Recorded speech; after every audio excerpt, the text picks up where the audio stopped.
Hello there, and welcome to the Sleepy History Channel. Tonight, we're drifting into the lost world of the Iron Age, a time of firelight and forging, where ordinary earth was transformed into the metal that reshaped human destiny. Imagine the glow of a distant hearth and the ring of a hammer carried on the wind. This was a time when whole landscapes shifted, as new tools, ideas, and forms of power emerged. It was an age of brilliant innovation and bold imagination, an age when the skills of a single smith could influence the life of an entire community. As you settle in, allow your mind to wander through forgotten fortresses, ancient roads, and workshops filled with sparks that once illuminated the dark. This journey will uncover mysteries still hidden in the soil, and will reveal how human hands learned to shape the world in entirely new ways.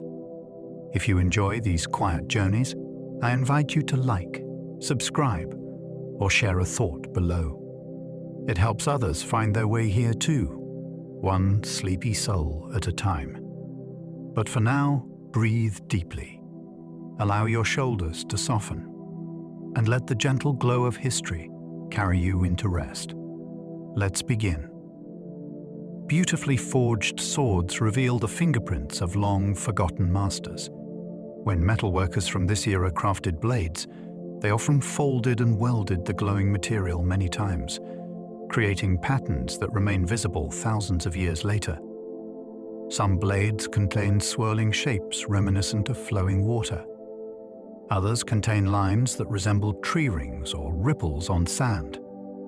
Modern metallurgists examining these weapons under microscopes can see moments where a smith struck with more force, moments where the heat was allowed to drop slightly, and moments where impurities were pushed out.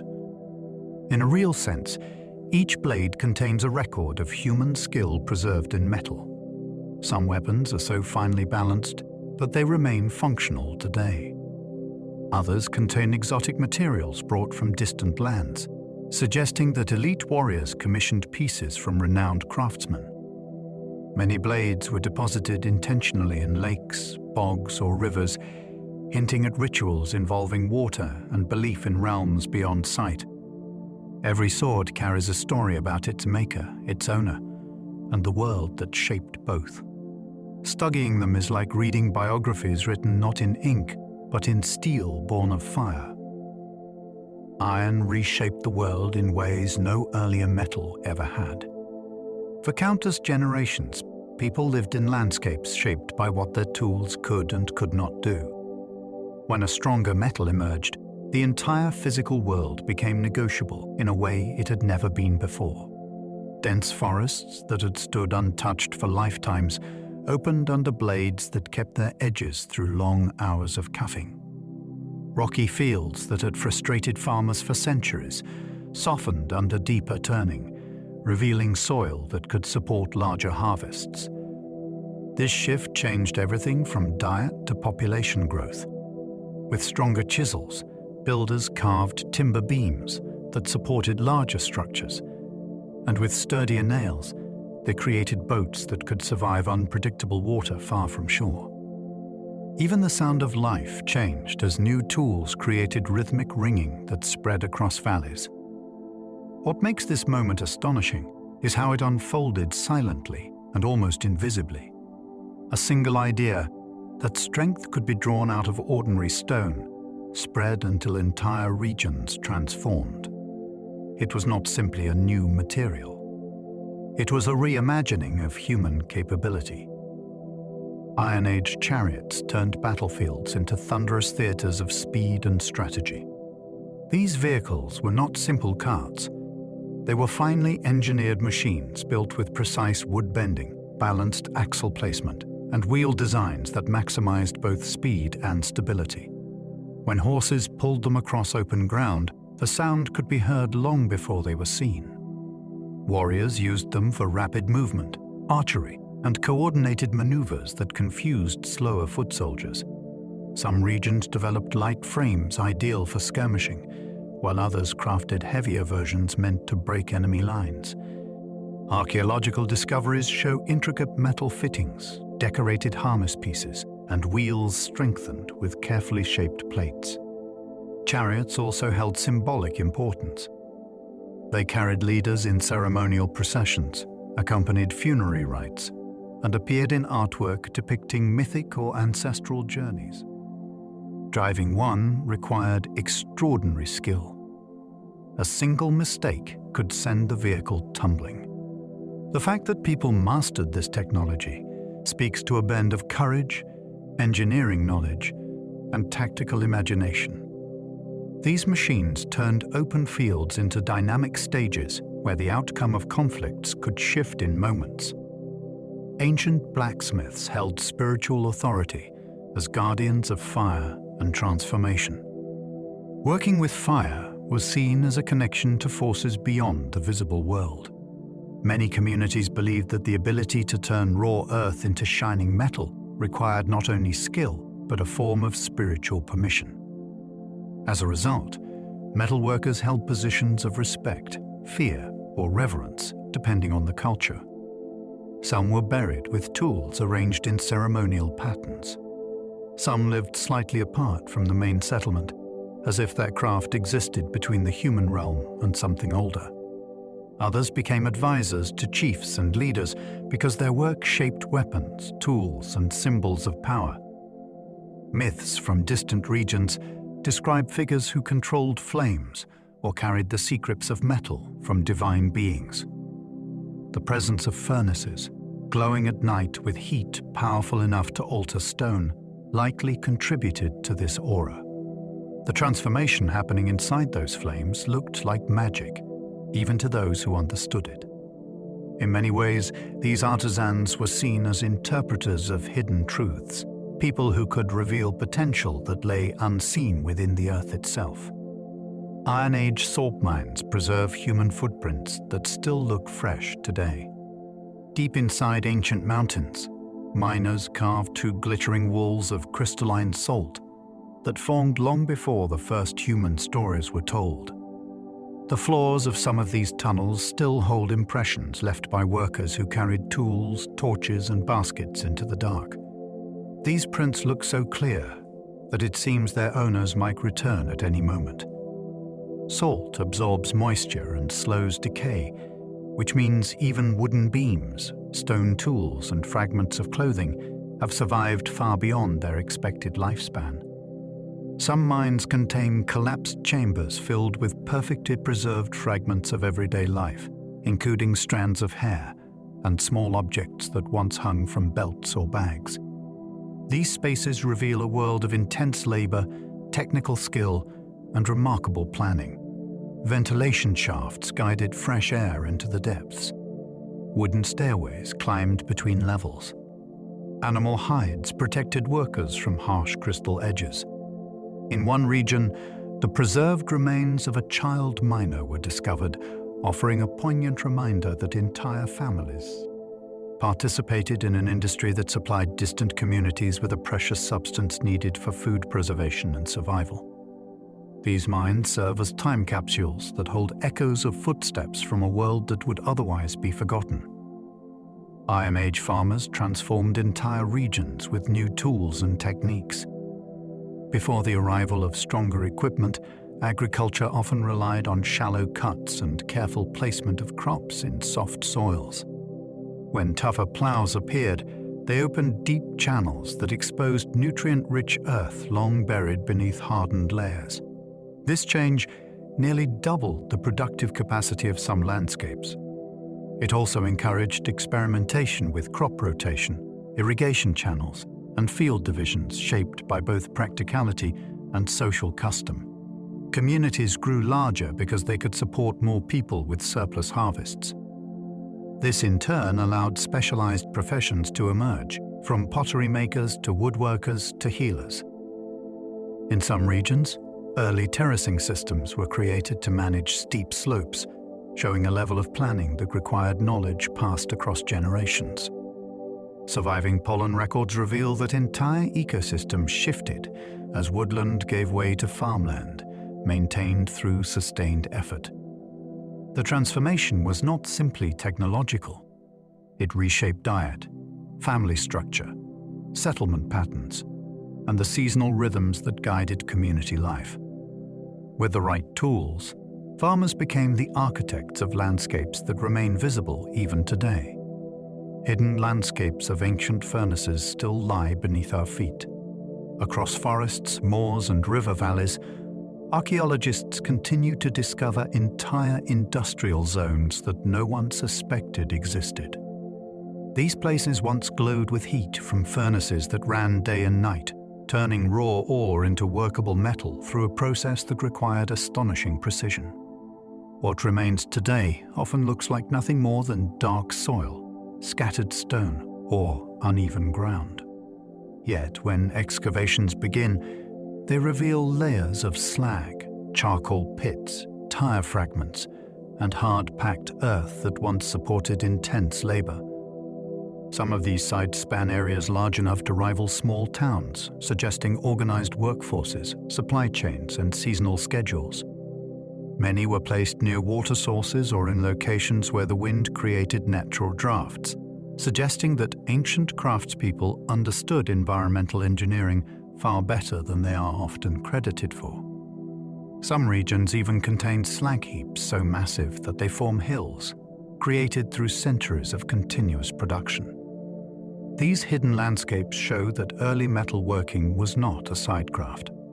It was a coordinated and powerful force that shaped entire ecosystems, altered soil chemistry, and left behind signatures that remain detectable thousands of years later.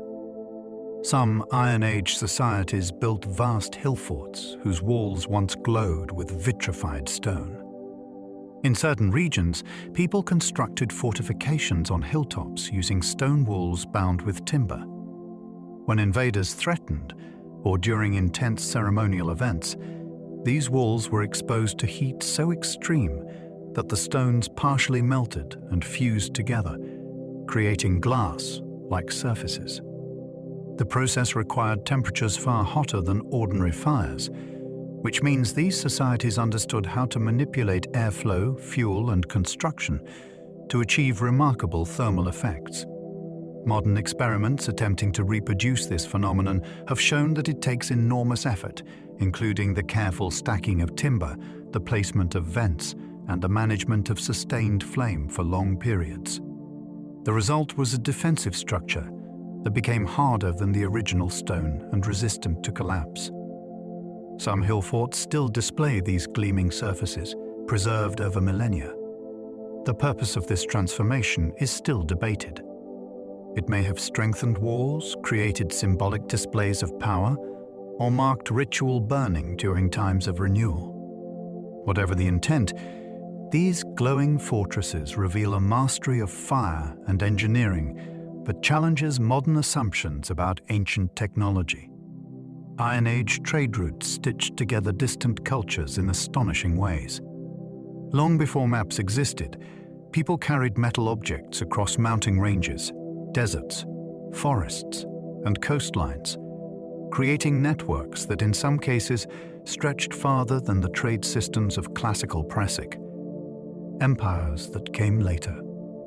Archaeologists have found iron objects in locations hundreds of miles from their known production sites, suggesting that goods traveled through complex chains of exchange. Some traveled with merchants, others as gifts between leaders, and others as offerings placed in sacred sites far from their origins. Along these routes, ideas moved as readily as objects.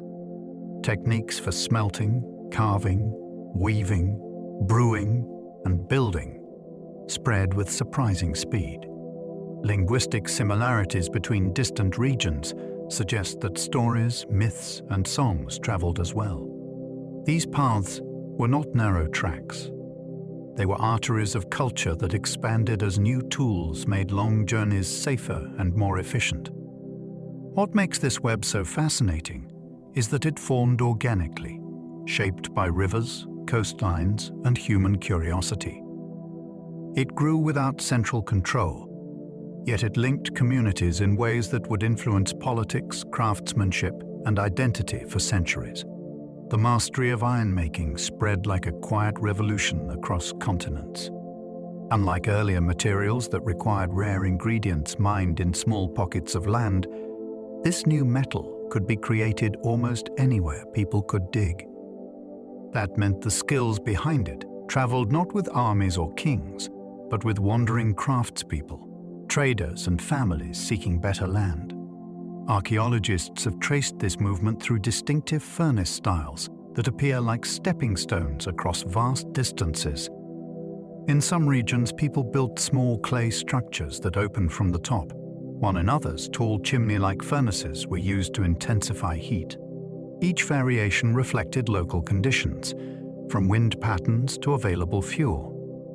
What makes this spread extraordinary is that it did not move in a straight line. It flowed like water, adapting to geography, climate, and culture. Techniques improved as they traveled, turning a scattered practice into a continent-spanning web of shared knowledge. The result was not a single revolution, but dozens unfolding at once, each one changing daily life in its own way. The scale of this diffusion is so immense that modern researchers still struggle to map its full reach, which means the story of how this craft conquered the ancient world is still unfolding. The secrets of carburizing were discovered by smiths who learned through fire alone. Early metalworkers realized that heating iron in contact with certain carbon-rich materials created a stronger final product. They did not understand atomic structure or chemistry in the way modern science explains it, yet through observation and intuition they mastered a process that still forms the foundation of modern steelmaking. They learned that covering heated metal with clay and charcoal allowed carbon to migrate into the surface. They learned that cooling at specific rates produced different strengths and flexibilities. They learned to judge temperature not with instruments, but by the precise shade of red or orange glowing through the forge. These discoveries did not happen through luck. They required years of practice, failed experiments, and careful mental recording of subtle details. The fact that these processes were perfected without written notes or modern tools is astonishing. When modern blacksmiths attempt traditional methods, they often find that the results vary wildly unless the techniques are followed with almost ritualistic exactness. This reminds researchers that ancient craftsmanship contained a sophistication built from patient experimentation and the deep bond between human hands and fire. The first great urban expansions in many regions were powered by iron technology. Before the rise of stronger tools, many settlements remained small because the effort required to gather materials, clear land, and maintain structures limited how large a community could grow. When tougher equipment arrived, entire regions saw sudden bursts of construction that changed the scale of human living. People built larger granaries to store increasing harvests. They expanded defensive walls to protect growing populations. They carved deeper wells that reached more reliable water sources. Archaeologists studying early urban sites often find layers showing abrupt transitions from modest clusters of homes to structured neighborhoods with workshops, streets, and communal gathering areas. These expansions were not directed by a single authority. They were the result of thousands of individuals discovering that their work simply reached farther when supported by tools capable of handling more demanding tasks. As cities grew, they became centers for trade, ceremony, and innovation. Items from distant lands have been found buried in these early districts, suggesting that the new urban energy pulled people from far beyond the region. The metal that enabled deeper cuts into the earth also enabled deeper connections between communities, making these cities some of the earliest engines of cultural exchange in human history. Some Iron Age peoples engineered roads so durable they remain visible from the air. High above certain landscapes, pilots and satellite imagery reveal faint geometric lines that cross the land with astonishing precision. These lines mark the paths of ancient roads crafted with careful knowledge of soil behavior, drainage, and long-term stability. Workers dug trenches, filled them with layered materials, and compacted them until they formed surfaces resilient enough to support carts and travelers through rain, frost, and heavy use. Some roads followed natural ridges to stay dry, while others crossed marshes using wooden supports that prevented sinking. Over centuries, soil built up on either side as vegetation grew, creating raised tracks visible long after the original surface disappeared. These routes connected settlements, ceremonial sites, and trading locations with a level of organization previously thought impossible for this period. Excavations show that some of these roads aligned with astronomical events or distant mountain peaks, suggesting that navigation relied on both engineering and celestial observation. Their survival today speaks to a remarkable understanding of land and weather. These paths became the bones of communication networks that shaped regional identities and allowed ideas to travel far beyond their places of origin. Exquisite metal jewellery reveals how Iron Age cultures expressed identity and status. Across many regions, people created ornaments with astonishing artistry, using techniques that required years of practice and an intimate understanding of both metal and fire. Some pieces contain intricate spirals, so small they could only have been shaped with tools made specifically for that purpose. Others incorporate combinations of materials, such as stone, glass, bone, and metals, shaped to interlock securely. These objects were not simply decorations.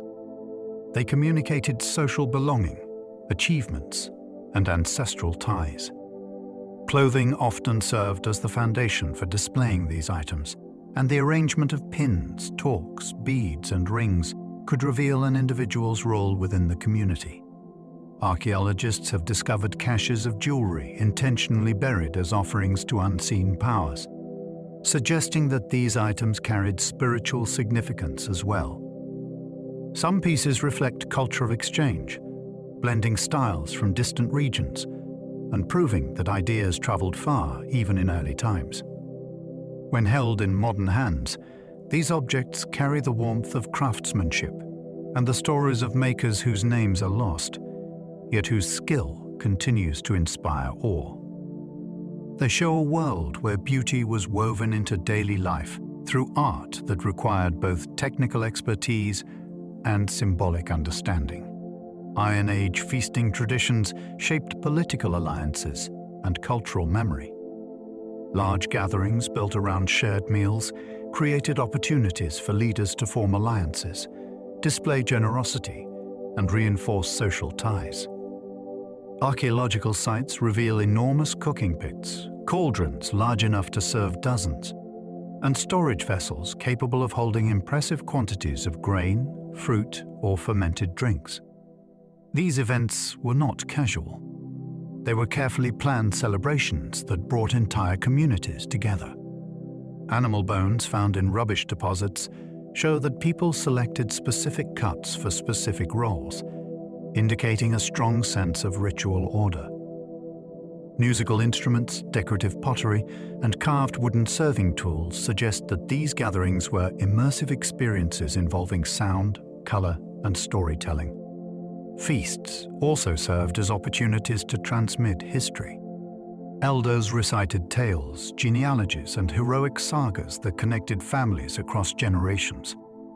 The act of eating together reaffirmed bonds that maintained peace or established cooperation during times of uncertainty. These traditions shaped social structure, memory, and political power.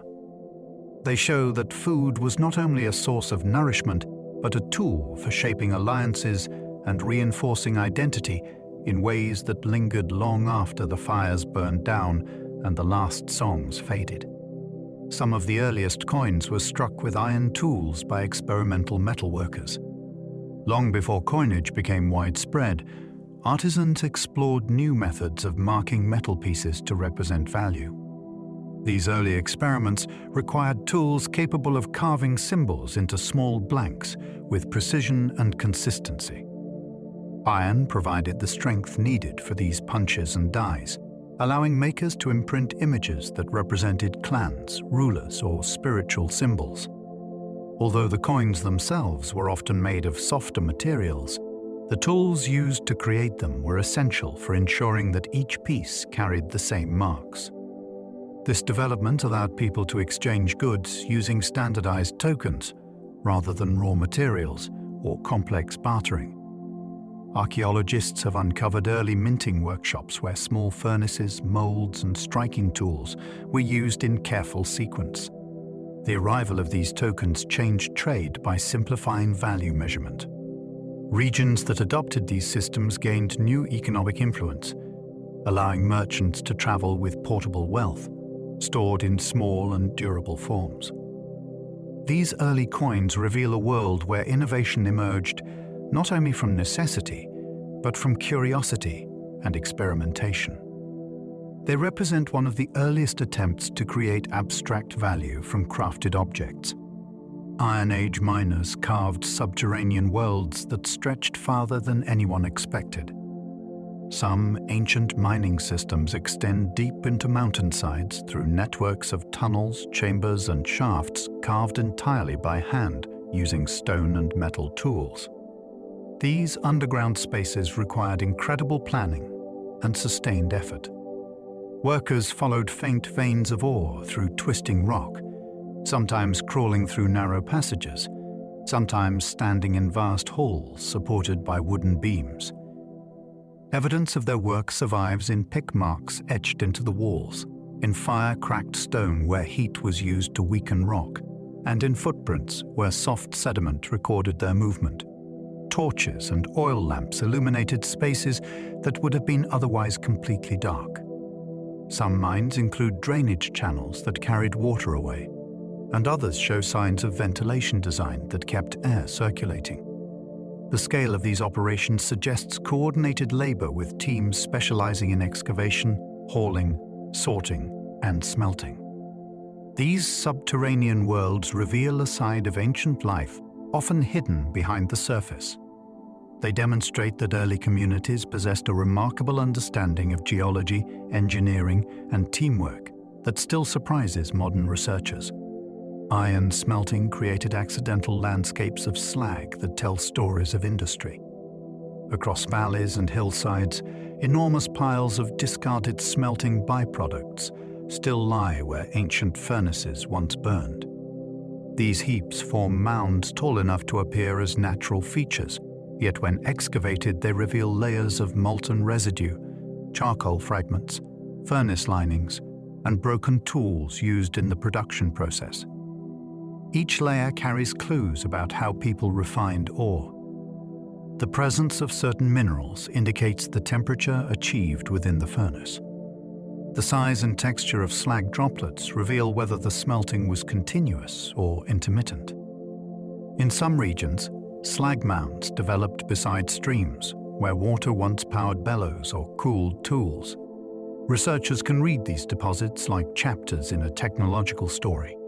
They show periods of intense activity where smelting occurred for months, followed by quiet years when production slowed. Some heaps stretch across whole fields, proving that industry often reached levels comparable to early urban manufacturing. These accidental landscapes demonstrate that ancient metalworking was not small-scale. It was an organized system that left lasting scars and signatures across entire ecosystems. Textile production in the Iron Age reached astonishing levels of complexity. Surviving spindle whorls, loom weights, and fragments of fabric reveal a world where weaving was both a daily necessity and a form of artistic expression. People developed patterns that reflected local identity, using dyed threads from plants, minerals, insects, and even rare imported materials. Some textiles combined multiple fiber types woven together in intricate sequences that required enormous skill and concentration. Looms varied in size and structure depending on region, and some stood taller than the weavers themselves. Labor divisions emerged where certain individuals specialized in spinning fine threads, while others mastered the weaving of broad cloth used for cloaks, sails, or decorative hangings. Textiles served as trade goods, symbols of prestige, and elements of ritual practice. Burial sites often contain fragments of garments wrapped around important individuals, preserving hints of patterns no longer made. The time investment needed to produce a single high-quality piece was immense, yet communities continued the work across generations. These fabrics show that ancient societies valued complexity, beauty, and craftsmanship in ways that remain stunning to modern eyes. Iron Age metalworkers learned to fold and pattern blades with remarkable skill.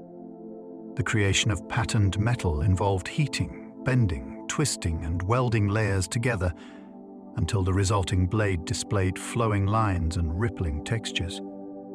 This technique required absolute attention to temperature, timing, and the feel of the material beneath the hammer. The patterns were not only decorative, they reflected internal structures that affected sharpness, durability, and flexibility. Some blades reveal combinations of softer and harder metals arranged in specific sequences to create different qualities along the edge and spine.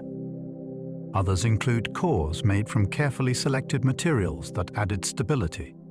The craftsmanship behind these weapons was so advanced that modern smiths still study them to understand the choices made by ancient artisans. These objects acted as symbols of prestige, carrying the identity of their makers and owners. Blades with distinctive patterns traveled across regions as diplomatic gifts, trophies of battle, or treasured heirlooms.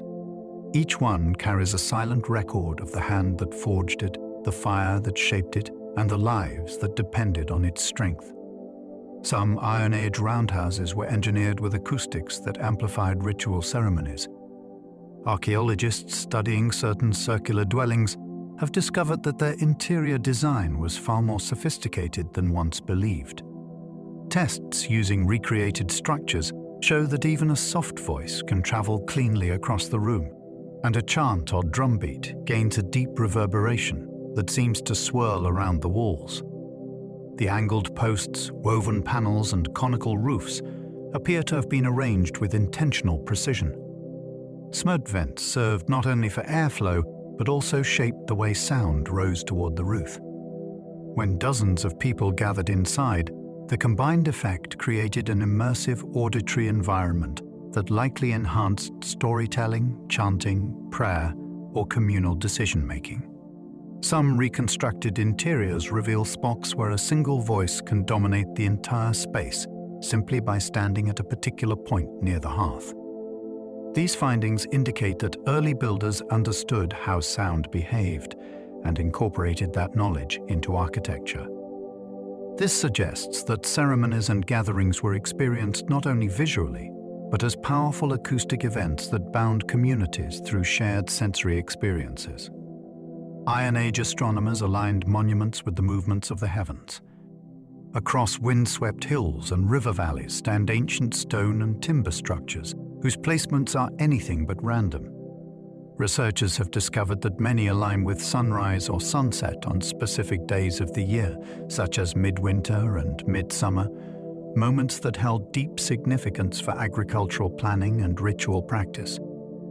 Some constructions mark the rising of particular stars, or the first appearance of certain constellations used for navigation or seasonal prediction. The precision involved reveals a deep understanding of celestial cycles.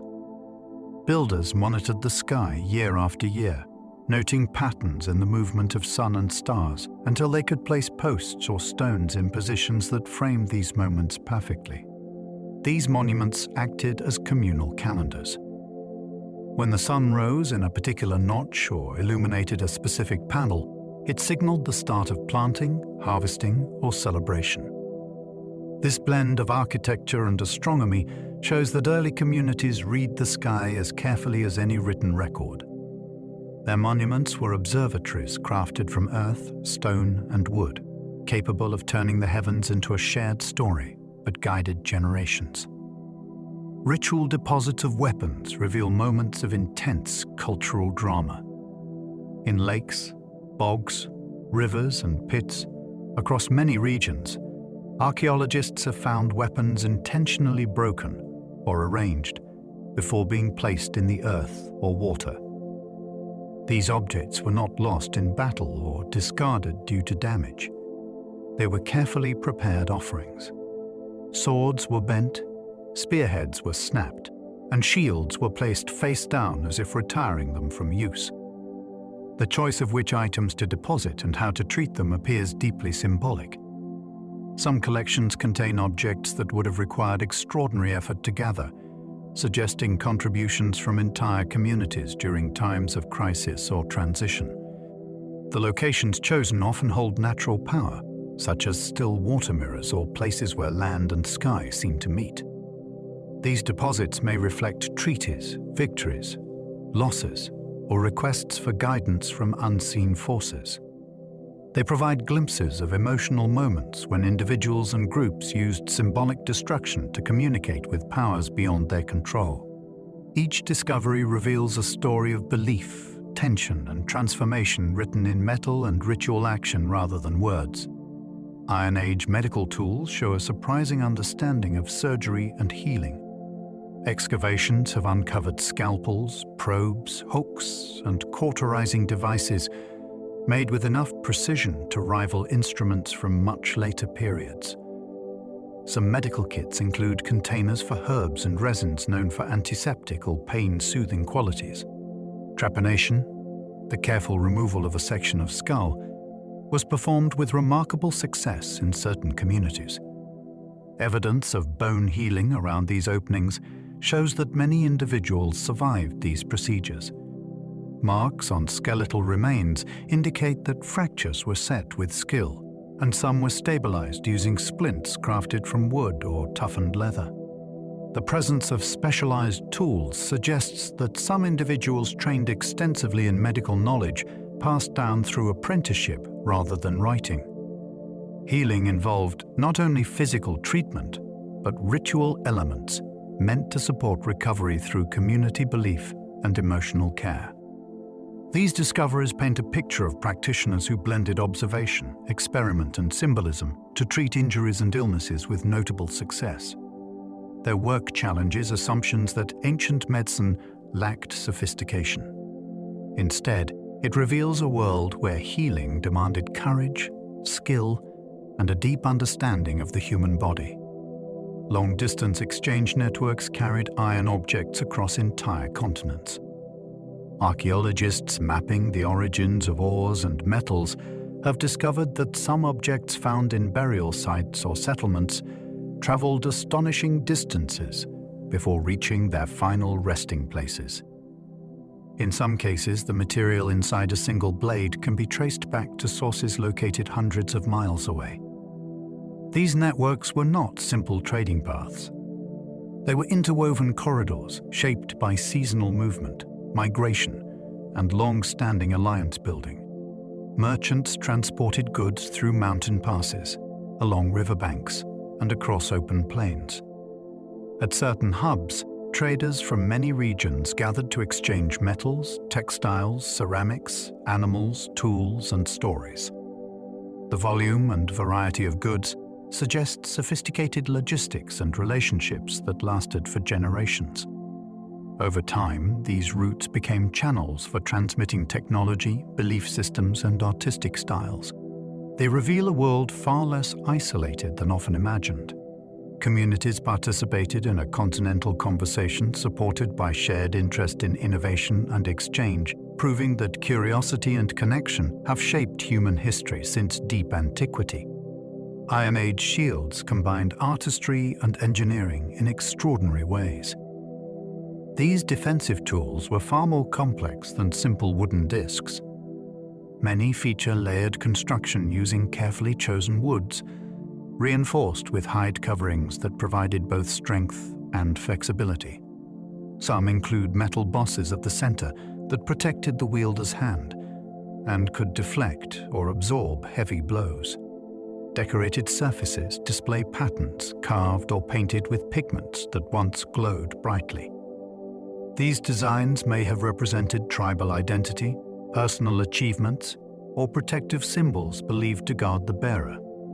Experimental archaeology demonstrates that these shields were remarkably effective, capable of withstanding repeated strikes while remaining light enough for agile movement. Some shield fragments show evidence of repairs, meaning they were valuable possessions maintained with care. Others appear deliberately placed in burials or ritual deposits, highlighting their symbolic value. Through their construction, decoration, and use, these artifacts reveal a blend of function and expression. They show that protection in this era involved not just strength, but cultural identity and artistic imagination. This period saw the rise of warrior elites who reshaped political landscapes. Changes in technology and mobility allowed certain individuals to accumulate influence through martial skill and strategic leadership.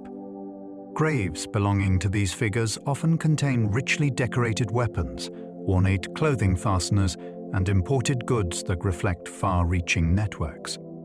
Some were buried with horses, indicating a deep connection to mounted warfare. The presence of feasting equipment and ceremonial objects suggests roles that extended beyond battle. These individuals likely mediated disputes, formed alliances, and served as focal points for community identity. Their influence encouraged the construction of fortified settlements and the organization of regional gatherings during which political decisions were forged. These elites did not rule through brute force alone. They used symbolism, hospitality, and negotiation to maintain status.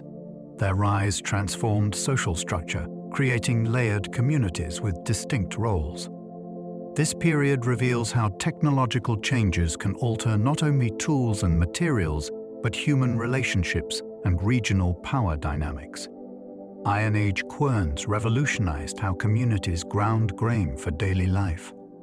Before improved grinding equipment, turning grain into flour was laborious and time-consuming. The introduction of new milling stones created a more efficient process.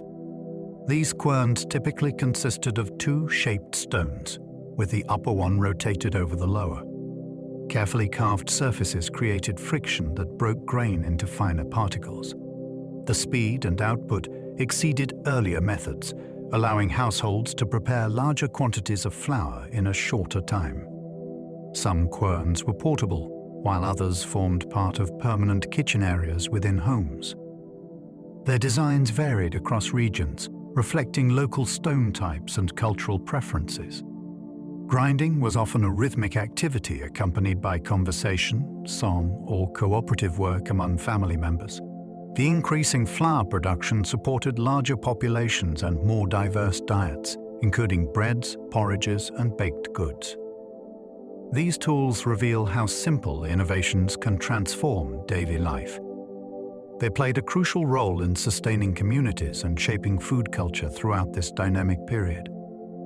Rare bob bodies reveal haunting details of Iron Age clothing and belief. In the still waters of peatlands, the chemistry of the environment slowed decay to such an extent that some human remains retained skin texture, hair, and even carefully crafted garments. These individuals were preserved with astonishing clarity, offering glimpses of hairstyles, woven cloaks, leather belts, and finely stitched seams that rarely survive in other contexts. Some bodies bear marks suggesting ritual actions or ceremonial importance. Others appear to have been placed with deliberate care, in locations viewed as spiritually powerful. The objects found alongside them, such as beads, amulets, or everyday tools, reveal details about identity and community values. The preservation of fingerprints, facial expressions, and small textile fragments creates an emotional connection across millennia. These discoveries provide extraordinary insight into cultural practices, clothing technology, and belief systems. They also raise questions that remain unanswered, adding a sense of mystery to the archaeological record. The combination of scientific analysis and human storytelling found in these remains bridges the distance between ancient lives and modern imagination. Iron Age musical instruments filled ceremonial spaces with hypnotic sound. Excavations have revealed horns, pipes, rattles, and drums, crafted with remarkable skill and artistic awareness. Some horns were made from bronze or carefully hollowed bone, producing deep notes that carried across open landscapes. Pipes carved from wood or antler created melodic tones capable of weaving through the noise of gatherings. Drums fashioned from stretched hide over wooden frames provided grounding rhythms. These instruments were not limited to entertainment. They marked seasonal celebrations, accompanied ritual performances, and helped coordinate communal activities. The placement of instruments in burials suggests that music played a role in honoring the dead or guiding spirits into new realms. Experimental musicians using replicas have discovered that certain horns can produce cascading harmonic overtones that feel almost otherworldly. Within large roundhouses or open-air enclosures, the sound created immersive experiences that affected emotion and memory. These instruments reveal a world where sound shaped identity and ritual practice, becoming a powerful force that connected people to each other and to the landscape. Some iron objects were designed to rust in symbolic or ritual ways. Archaeologists have found items intentionally placed in environments that encouraged controlled corrosion, revealing a belief that the changing surface of metal could carry spiritual meaning. Instead of protecting these objects from moisture, people sometimes buried them in damp soil or placed them near water where oxidation would slowly transform their appearance. The growing red surface represented natural cycles of decay and renewal, and in some traditions symbolized the return of gifts to the earth. Certain objects were arranged so that one part rusted while another remained intact, creating a contrast that may have signified balance between permanence and impermanence. The practice required understanding of how materials reacted over time. Some items were left in wet areas intentionally bounded with stone or wood, suggesting a controlled ritual space. These discoveries reveal that people did not always seek to preserve metal forever. Instead, they used its changing nature to express beliefs about transformation, memory, and the passage of life. The rust was not seen as loss, but as part of a continuing story embodied by the material itself. Iron Age coastal communities mastered seafaring in surprisingly advanced vessels. Along ancient shorelines, the remains of boats reveal construction techniques far more sophisticated than once assumed. Shipbuilders crafted curved planks using steam softening methods, creating hulls capable of cutting through waves with remarkable stability. Iron rivets and fittings strengthened seams, allowing vessels to grow larger without losing integrity. Some boats carried crews far across open water, bringing goods, stories, and innovations between distant coasts. Archaeological evidence includes fragments of sails woven from tough plant fibers and anchors shaped from stone weights attached to wooden frames. Settlement patterns along the shore suggest seasonal voyages, exploratory trips, and long-distance trading journeys that required extensive knowledge of tides, currents, and wind behavior. Communities developed coastal markers, such as carved posts or cairns, to guide returning vessels through dangerous waters. These achievements demonstrate the confidence and skill of early mariners who navigated using stars, coastline memory, and the feel of the sea beneath their craft. Their work expanded the world of many communities, connecting islands, peninsulas, and mainland regions into networks of shared culture. Certain hillforts were rebuilt over generations to reflect shifting power. Across many regions stand fortified hilltops that reveal layers of construction stacked like chapters in a story. Each rebuilding phase reflects changes in leadership, population size, or cultural priority. Early walls made of timber and earth eventually gave way to massive stone structures, and later expansions added new gateways, towers, or ceremonial spaces. Excavations show that some fortifications were deliberately destroyed before being rebuilt, possibly during moments of conflict or transition. The placement of entrances often shifted, suggesting changes in trade routes or alliances. Inside these walls, the remains of large roundhouses, storage buildings, and workshops reveal communities that adapted their daily life as their fort grew. Some hill forts contain ritual zones that expanded or contracted depending on social needs. Others show evidence of feasting halls that grew more elaborate under powerful leaders. These sites were not static. They were living centers that changed shape as people negotiated identity and authority. Each stone and post offers clues about decisions made by generations navigating growth, struggle, and the desire to assert place within the landscape. Iron Age pottery styles reveal migrations and cultural fusion across regions. Fragments of clay vessels serve as some of the most powerful evidence for understanding movement of people and ideas. Pottery carries fingerprints of its makers in the form of shapes, decorative patterns, and the mineral composition of the clay itself. When styles appear far from their place of origin, they often mark the arrival of new groups or the blending of local traditions with imported methods. Some pots feature patterns formed by pressing woven textiles against wet clay, linking them to specific weaving cultures. Others display incised motifs that resemble symbols found in distant regions, suggesting long-distance influence or direct contact. Chemical analysis of clay reveals that certain vessels were transported across great distances, carried along trade routes that stretched farther than once believed.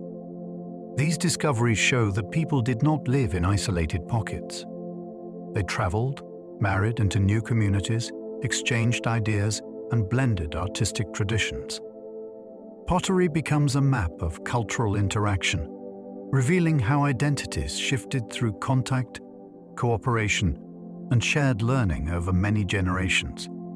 Ritual wooden sites were preserved in wetlands with astonishing clarity. In waterlogged landscapes, oxygen-poor conditions halted decay, leaving wooden posts, platforms, and walkways intact long after the communities that built them disappeared. These structures often served ceremonial purposes, standing in places where water met land in symbolic balance. Some were arranged in circular patterns, while others formed winding paths that led to central platforms used for gatherings or offerings. Tools, containers, and plant remains found at these sites reveal rituals involving food, drink, and crafted objects. Because the wood remains so well preserved, researchers can study tool marks left by ancient craftsmen, revealing details about woodworking skills and tool types. Pollen and seeds trapped in surrounding sediments show what plants were used during ceremonies, offering insight into seasonal rhythms. These wetlands act as time capsules, preserving fragile materials rarely found elsewhere. They reveal a world where people built sacred spaces in places shaped by shifting water levels, using nature as a partner in creating sites that blended human intention with the power of the landscape.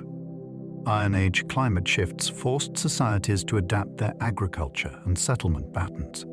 Environmental evidence from tree rings, lake sediments, and pollen records reveals periods when rainfall patterns changed dramatically.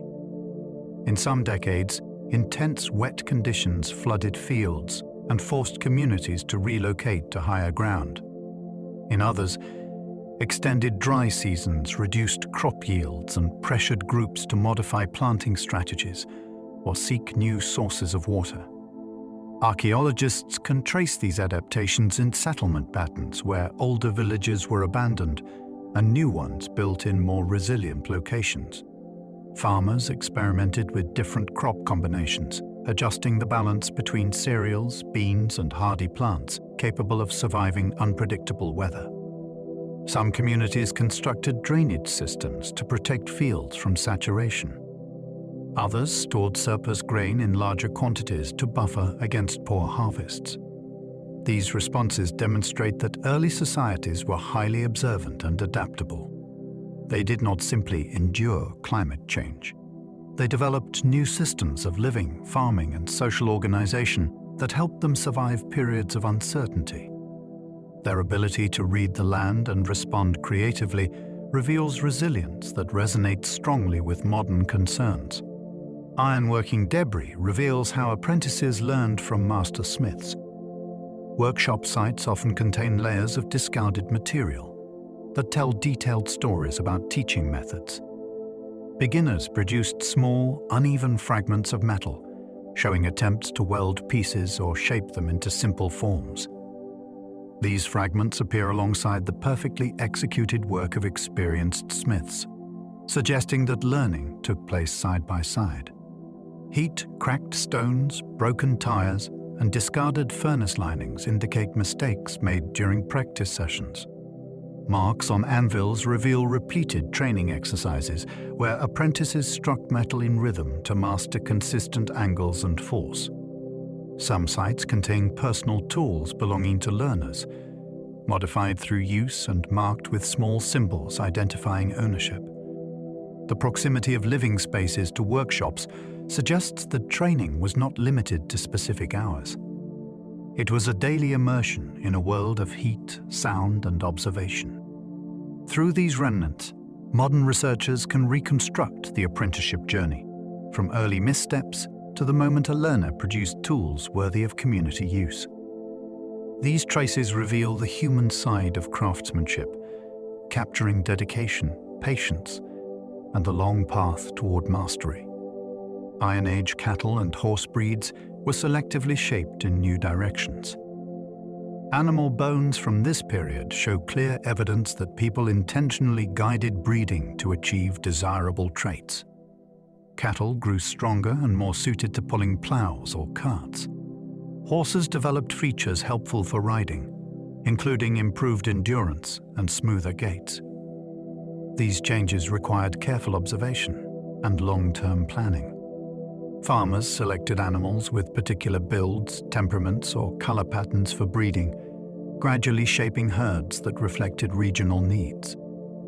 Some communities prized heavy animals for labor, while others valued faster, lighter horses for travel or warfare. The presence of specialized equipment such as bits, yokes, and harness fittings indicates deep knowledge of animal behavior and control. These developments transformed transportation, agriculture, and social identity. Animals became partners in daily work, symbols of wealth, and vital elements of ceremonial display. The shaping of these breeds demonstrates the interplay between human intention and natural potential, revealing how early communities influenced the development of species still present today. Metal hoards buried in secret places hint at crises we still do not fully understand. Across forests, fields, and marshlands, archaeologists have uncovered caches of tools, weapons, and ornaments deliberately placed in carefully chosen locations. Some hoards contain items of remarkable value, collected from different regions and representing generations of accumulated wealth. These objects were not lost accidentally. They were hidden with intention. The reasons vary. Some may reflect responses to impending conflict or displacement. Others appear to be offerings to powerful forces believed to govern fate or prosperity. The absence of retrieval suggests that those who hid the hoards never returned, or decided that the items should remain undisturbed. The wide variation in hoard types indicates complex motivations, from ritual devotion to political uncertainty. Each discovery forces researchers to piece together clues from the surrounding landscape and contents. The mystery of these buried collections adds emotional depth to the archaeological record. They represent moments of fear, hope, or reverence, frozen in time, revealing how communities navigated turning points in their history. Some Iron Age communities engineered intricate field systems visible even now.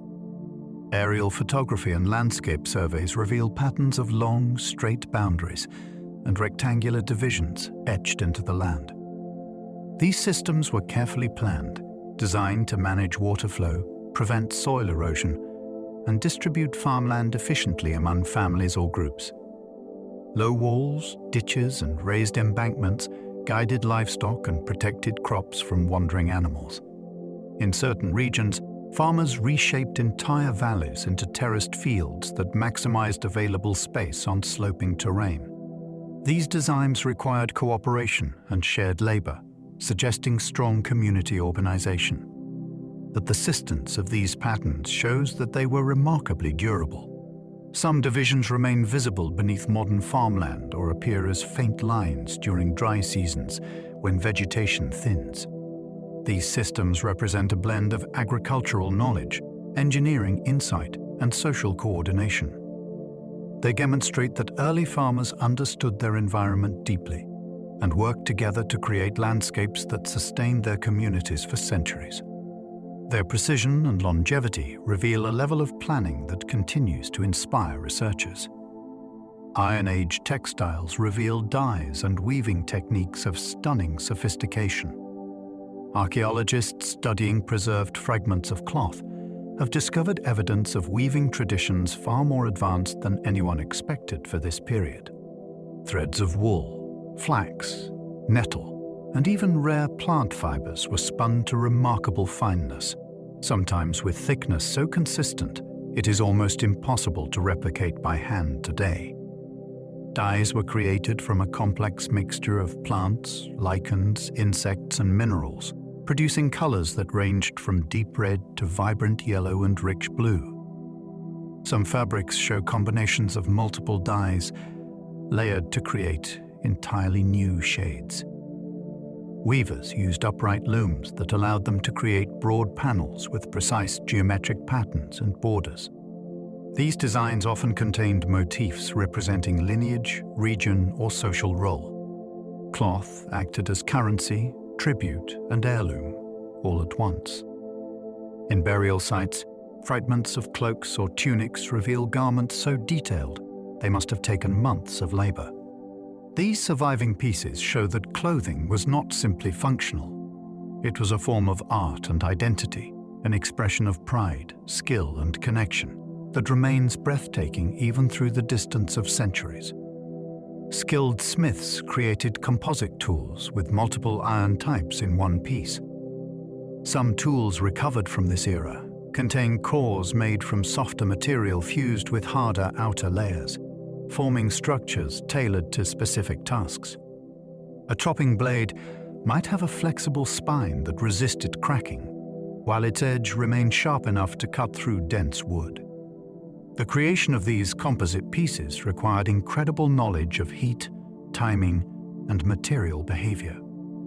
Metal workers heated different parts of the object to different temperatures, controlling expansion and contraction with a sensitivity learned through years of practice. The decision to combine multiple iron types in a single tool demonstrates an understanding of functional design rarely credited to ancient craftspeople. These tools display faint lines where materials meet, forming subtle patterns that reveal their internal architecture. Some show signs of repair, where smiths removed worn sections and replaced them with newly forged components. This level of refinement suggests a culture of experimentation and problem-solving.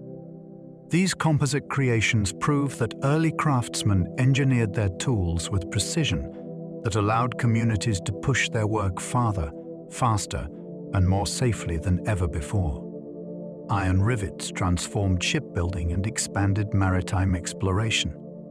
Before the introduction of stronger fastenings, large boats often relied on wooden pegs that could swell, shrink, or loosen depending on conditions at sea.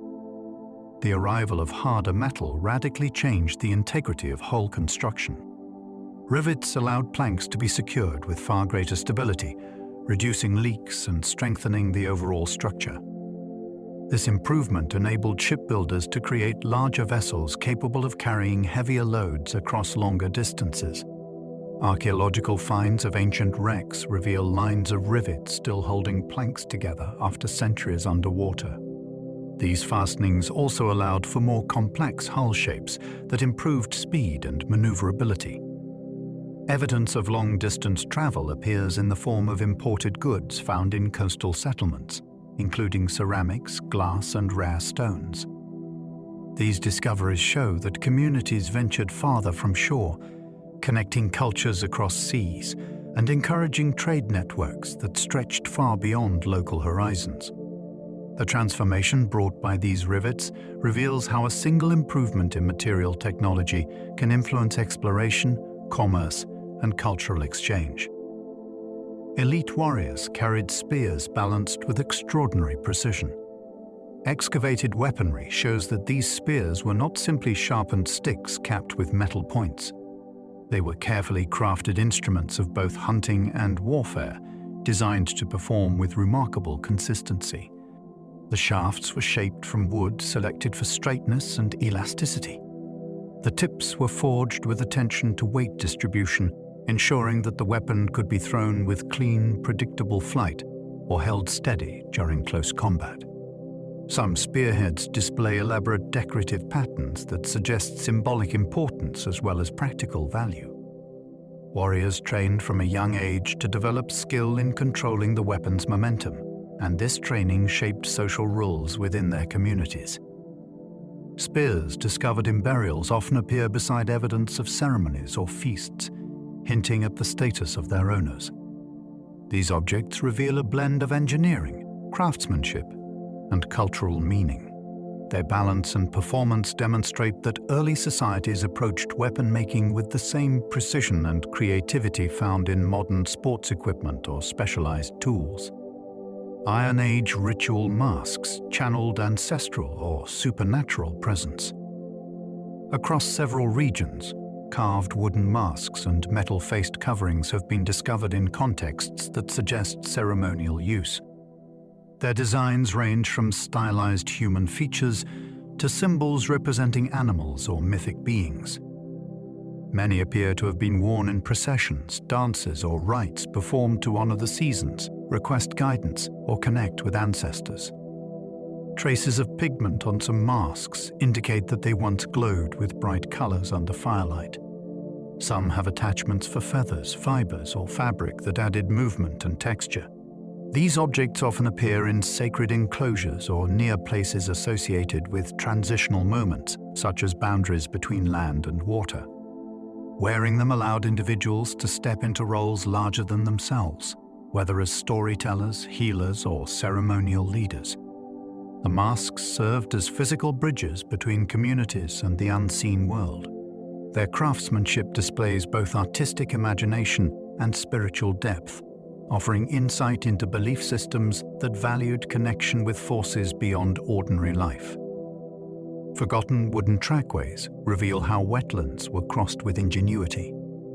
In bogs and marshes, archaeologists have uncovered long stretches of timber paths laid carefully across unstable ground.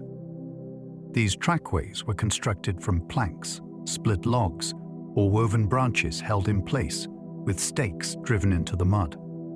Some extend for considerable distances, forming raised routes that allowed travelers to move between settlements, fields, ritual sites, or grazing areas. Because these wetlands preserved wood exceptionally well, many trackways survive in remarkable condition. Their design reveals an understanding of waterlogged terrain and the pressure distribution needed to prevent sinking. Some trackways appear to have been repaired or modified over generations, suggesting continual use. Others lead to ceremonial platforms or islands thought to hold spiritual significance. These routes reflect both practical problem-solving and cultural meaning. They show that early communities refused to be limited by natural obstacles. Instead, they engineered paths that allowed them to navigate complex landscapes safely and efficiently. Their survival offers a rare window into daily life, ritual practice, and the ingenuity that defined this era. Iron Age grain storage innovations strengthened communities against famine. Long before large granaries became common, people experimented with clever ways to protect grain from moisture, rodents, and spoilage. They built raised storage structures supported by stone or wooden posts that prevented access from burrowing animals. Clay-lined pits preserved grain in cool, stable conditions underground. In colder regions, Storage jars were sealed with resin and buried in sheltered places to maintain dryness. The sophistication of these systems allowed communities to preserve surplus from abundant harvests and survive periods of scarcity. Evidence from settlement layers reveals seasons where stored grain provided the foundation for entire food systems. These innovations promoted population stability, supported larger households, and reduced vulnerability to unpredictable weather. The effort invested in storage design also reflects a deeper understanding of the importance of planning for the future. By safeguarding the harvest, communities ensured continuity and created resilience that shaped their social and economic rhythms. Iron sickles changed the rhythm of harvest across entire landscapes. These curved blades allowed individuals to cut crops more efficiently than earlier tools, transforming the pace and volume of harvest. The shape of the blade and the strength of the metal made it possible to cut closer to the base of plants, maximizing yield. Some sickles include carefully serrated edges created with small hammer strikes, giving them greater traction through dense stalks. The improved efficiency freed time and labor for other aspects of daily life, strengthening the economic foundation of communities. Found in fields, storage pits, and ritual deposits, these tools played both practical and symbolic roles. In some traditions, the final bundle of the season was cut using a particularly fine blade and carried in ceremony. The widespread adoption of these tools demonstrates their significance in shaping agricultural life. Their design reveals a blend of practicality and cultural meaning, showing how technology can influence not only work, but the traditions surrounding it. Some of the earliest ovens for mass food production appear in Iron Age sites. Excavations have revealed large communal ovens shaped from clay and stone, capable of maintaining steady heat for long periods. These structures were used to bake bread, roast meat, and prepare meals for entire groups rather than individual households. Their size and placement suggest central gathering points where food preparation became a community event. Some ovens display signs of repairs and modifications, indicating continual use over many seasons. The ability to produce food in larger quantities supported gatherings, feasts, and ceremonies. It also improved efficiency during harvest seasons, when quick preparation of meals was essential for workers. These early ovens reveal a shift toward organized food systems and collective effort. Their structure demonstrates an understanding of heat distribution and ventilation. Their presence offers insight into the daily rhythms and social bonds that formed around shared meals. Iron armor evolved rapidly as warfare and tactics transformed. As communities grew and conflicts increased, protective equipment became a critical field of innovation. Early armor consisted of layered leather reinforced with metal pieces, gradually giving way to more advanced designs that used shaped plates and articulated sections. Each improvement reflected a growing knowledge of how to balance mobility with protection. Armorers studied how blows landed and where flexibility was needed most. They shaped metal to fit the contours of the body, allowing warriors to move with surprising agility. The presence of distinctive helmets, wrist guards, and breastplates suggests a variety of styles influenced by local climate, combat traditions, and cultural identity.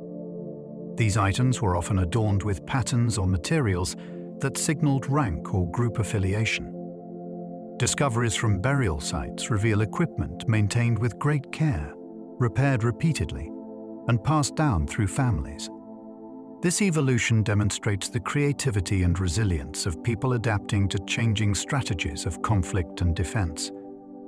Iron Age jewellery workshops produced beads and talks of breathtaking artistry. Archaeologists have uncovered workshops filled with tiny fragments of metal, glass droplets from failed attempts, and stone molds shaped with extraordinary accuracy. These spaces reveal a world where artisans spent countless hours creating pieces meant to express identity, power, and beauty. Talks crafted from twisted strands of metal show control over temperature and tension, that would challenge even modern smiths. Some were polished until they shone like captured sunlight. Beads made from glass or amber were shaped so perfectly that even slight asymmetry is rare. Their colors, often vivid and carefully coordinated, came from recipes that required precise combinations of minerals and heat. Jewelry was not limited to adornment. It carried meaning in trade, ritual, family lineage, and diplomatic exchange. Certain pieces were buried with leaders, while others were deliberately placed in rivers or marshes as offerings. These items reveal the skill and imagination of craftspeople, whose mastery transformed raw materials into symbols that still hold emotional power thousands of years later. Iron knives and razors reshaped grooming and personal appearance. Before the arrival of tougher blades, grooming required careful maintenance of fragile tools.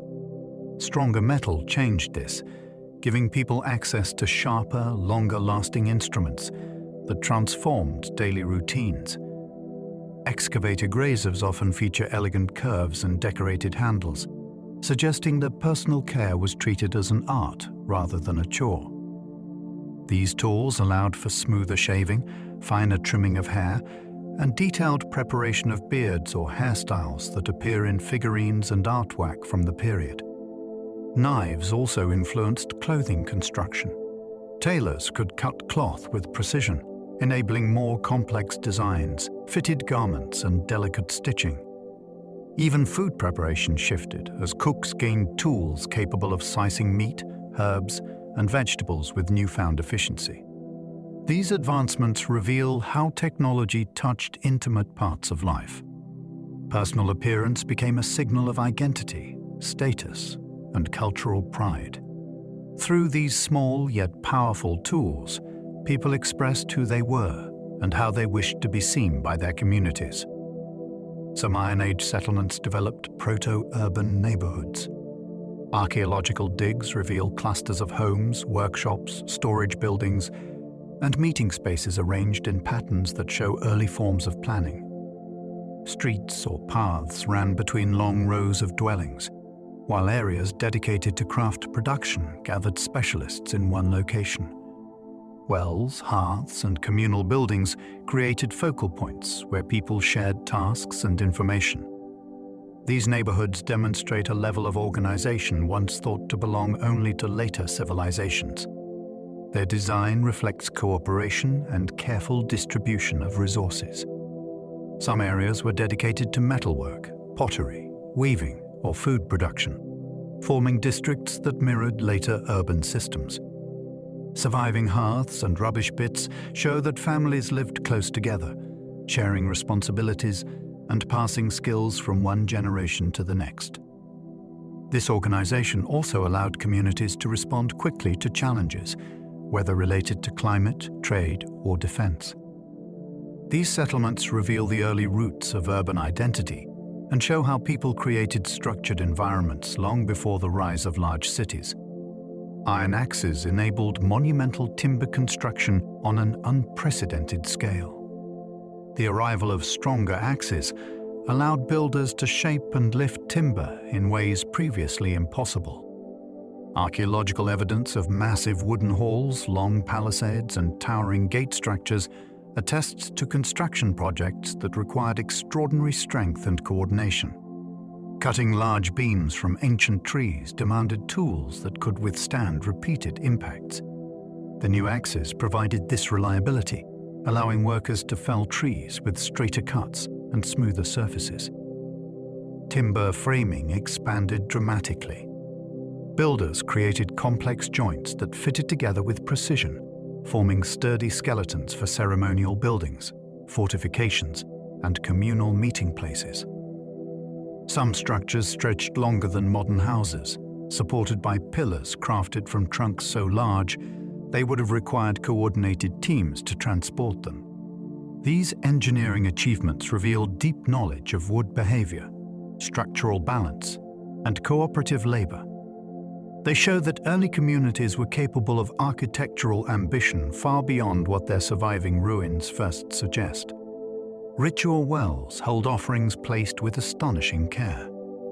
Excavations of ancient wells reveal layers of objects deliberately deposited over long periods. These items were not lost accidentally. Their placement reflects ceremonial acts carried out with reverence and intention. Pottery vessels, carved wooden figures, metal tools, woven baskets, and even entire feasting sets appear arranged in patterns that suggest ritual significance. Some wells contain offerings from multiple generations, indicating that these sites held enduring importance. The wells often sit near boundaries where communities interacted with the natural world, blending practical water storage with spiritual meaning.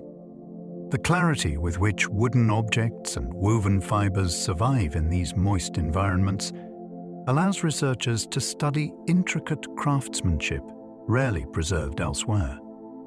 These finds reveal beliefs grounded in reciprocity with the earth. People gave valuable objects to the depths as a gesture of gratitude, protection, or hope. Each offering forms a chapter in a story of connection between humans and the forces they felt shaped their lives. Iron Age mortuary rites reveal profound beliefs about memory and identity. Burial sites from this period display an astounding diversity of practices. Some individuals were laid to rest with carefully arranged tools or jewelry that reflected their role in life. Others were interred in large communal cemeteries with shared monuments and markers. Some burials include food offerings, carved objects, or symbolic items meant to accompany the deceased into an unseen realm. Cremation areas display evidence of structured ceremonies, including platforms for ritual fires and vessels for collecting ashes. Bodies found in wetlands show different traditions, where placement in waterlogged landscapes may have represented a journey into a spiritual boundary zone. The care taken in preparing and arranging the dead demonstrates deep emotional connection and reflection. Mortuary rites reveal how communities honored memory, recognized lineage, and dealt with loss. The variation between regions shows that identity shaped funeral practices as strongly as daily life, offering glimpses into the values and beliefs that guided entire cultures. Smithing hearths were arranged with symbolic geometry unseen in earlier ages.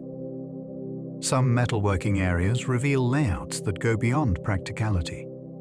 Forges, anvils, grinching pits, and tool racks appear positioned according to patterns that reflect cultural meaning. Circular arrangements mirror celestial symbols found in artwork. Triangular or square layouts align with ritual objects discovered nearby. These designs may have guided apprentices during training or reflected beliefs about how energy and fire should flow through the workspace. Archaeological evidence shows repeated rebuilding of hearths in exactly the same configuration, even when other structures changed. This suggests that the arrangement held significance passed through generations. Hearths served not only as places of labor, but as ceremonial spaces where transformation occurred. The geometry of these workshops represents a blend of engineering, tradition, and symbolic expression. They illustrate how craftsmanship became tied to world views and how seemingly practical spaces carried layers of meaning.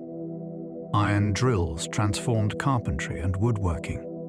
Before the arrival of stronger tools, creating clean holes in wood required laborious scraping or burning. The introduction of rotating metal tips revolutionized construction, allowing builders to join beams with far greater stability and precision. These drills enabled the creation of pegged joints, fitted hinges, and complex wooden mechanisms. Archaeological finds of doorways, chests, and furniture reveal craftsmanship that depended on these tools. Some drills were powered by bowstrings wrapped around the shaft, allowing rapid rotation with controlled pressure. The improvements in woodworking influenced architecture, transportation, and daily life. Carts became sturdier, boats more reliable, and household items more durable. The presence of drills in ritual deposits suggests that the technology held symbolic value as well. These tools marked a shift in human ability to shape wood with finesse, contributing to an era of innovation that touched every corner of material culture. Iron Age storytellers preserved mythic histories that guided entire cultures. Long before written language became widespread, communities relied on the voices of storytellers who carried vast networks of memory. These individuals were trained to recite genealogies, heroic narratives, seasonal guides, and moral lessons using rhythm, repetition, and melody to anchor each tale. Storytelling held immense social power. It reinforced identity, passed on practical knowledge, and connected the living with ancestors. Some gatherings took place in large halls where acoustics enhanced the performance, while others occurred around small fires where families absorbed tales that shaped their worldview. Myths often blended natural observation with imagination, encoding astronomical knowledge, weather patterns, and survival strategies. Storytellers acted as walking archives, preserving continuity through turbulent times. Their role demonstrates that history was not merely recorded in objects or monuments, but lived within memory and voice, transmitted through generations with devotion and artistry. Massive earthworks protected communities in times of conflict. Across many landscapes, enormous banks and ditches still rise from the ground, marking the boundaries of defensive systems built with immense labor. These earthworks required teams of workers using tools to cut into soil, move heavy loads, and shape sweeping curves that encircled settlements. The resulting fortifications sometimes stretched for impressive distances, joining natural cliffs or rivers to create formidable barriers. Inside these boundaries, pathways reveal organized movement of people and livestock. Some earthworks formed part of layered defenses with inner enclosures for leaders or storage. The size and effort involved in building them reflect periods of tension when communities needed protection from rivals or raiders. Yet these structures also served symbolic purposes. Their presence communicated strength and unity, projecting confidence across the landscape. They remind us that ancient people were capable of vast, coordinated projects that required planning, discipline, and shared purpose. Iron spearheads reveal experimentation with shapes that optimized flight and impact. Archaeologists studying these weapons have found astonishing variation in form, from slender leaf-shaped blades to broad triangular points and elongated tang designs. Each subtle difference reflects deliberate experimentation. Some forms were crafted for long-distance throwing, their weight and symmetry adjusted to create stable flight that could carry across open fields. Others were engineered for close combat, with reinforced edges that prevented bending on contact. The craftsmanship required for these refinements speaks to a deep understanding of physics, long before the science existed in written form. Metalworkers learned to balance the blade and socket by feel, judging the precise moment when heat and hammering created the right combination of strength and flexibility. Spearheads from different regions reveal distinctive styles, hinting at schools of craftsmanship and local traditions of warfare or hunting. Many examples were placed in river offerings or burial sites, showing that these weapons held symbolic meaning as extensions of identity and status. They represent a remarkable blend of creativity, knowledge, and intuition that pushed the boundaries of what early warriors could achieve through careful design. Ironworking sites show evidence of industrial-scale production long before factories. Across several landscapes, researchers have uncovered areas where furnaces, slag heaps, living quarters, and storage pits form sprawling complexes dedicated to large-scale metal production. These places operated with astonishing efficiency. Workers mined ore from nearby hills, transported it to smelting areas, prepared charcoal, maintained furnaces, and hammered glowing material into tools or bars for transport. Ash layers and slag mounds reveal cycles of continuous operation that may have lasted for months. Some sites contain remains of systems that channeled wind into furnaces, using natural drafts as a form of early mechanical assistance. Others show evidence of coordinated labor where tasks were divided among specialists. The sheer quantity of waste material indicates that some communities produced enough metal to supply entire regions rather than just local villages. These complexes reveal a sophisticated understanding of logistics and environmental management. They demonstrate that organized industry did not originate with later civilizations, but was already flourishing in communities that understood the value of teamwork, planning, and refined technique. Some Iron Age homes were insulated with surprisingly effective natural materials. Excavations of domestic structures reveal layers of plant fibers, turf blocks, heather, moss, and even seaweed packed between wall frames or beneath roof thatch. These materials created pockets of trapped air that maintained steady indoor temperatures through seasons of intense cold or damp weather. The use of these insulators required careful gathering and preparation. Moss had to be dried, turf cut precisely, and fibers cleaned before installation. The resulting homes could stay warm with minimal fuel, an immense advantage during long winters.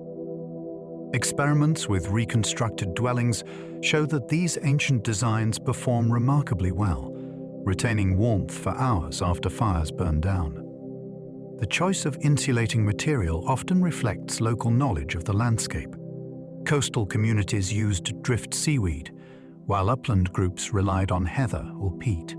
This blend of environmental awareness and architectural ingenuity demonstrates that early people understood the principles of heat retention long before such ideas were formalized. Their homes were not crude shelters.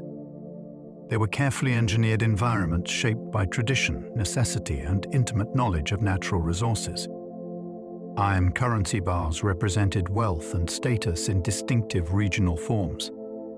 Before coins became widespread, many communities relied on shaped metal bars to measure value and facilitate trade. These bars came in a variety of forms, including long, thin rods, curved pieces, or short ingots stamped with characteristic markings.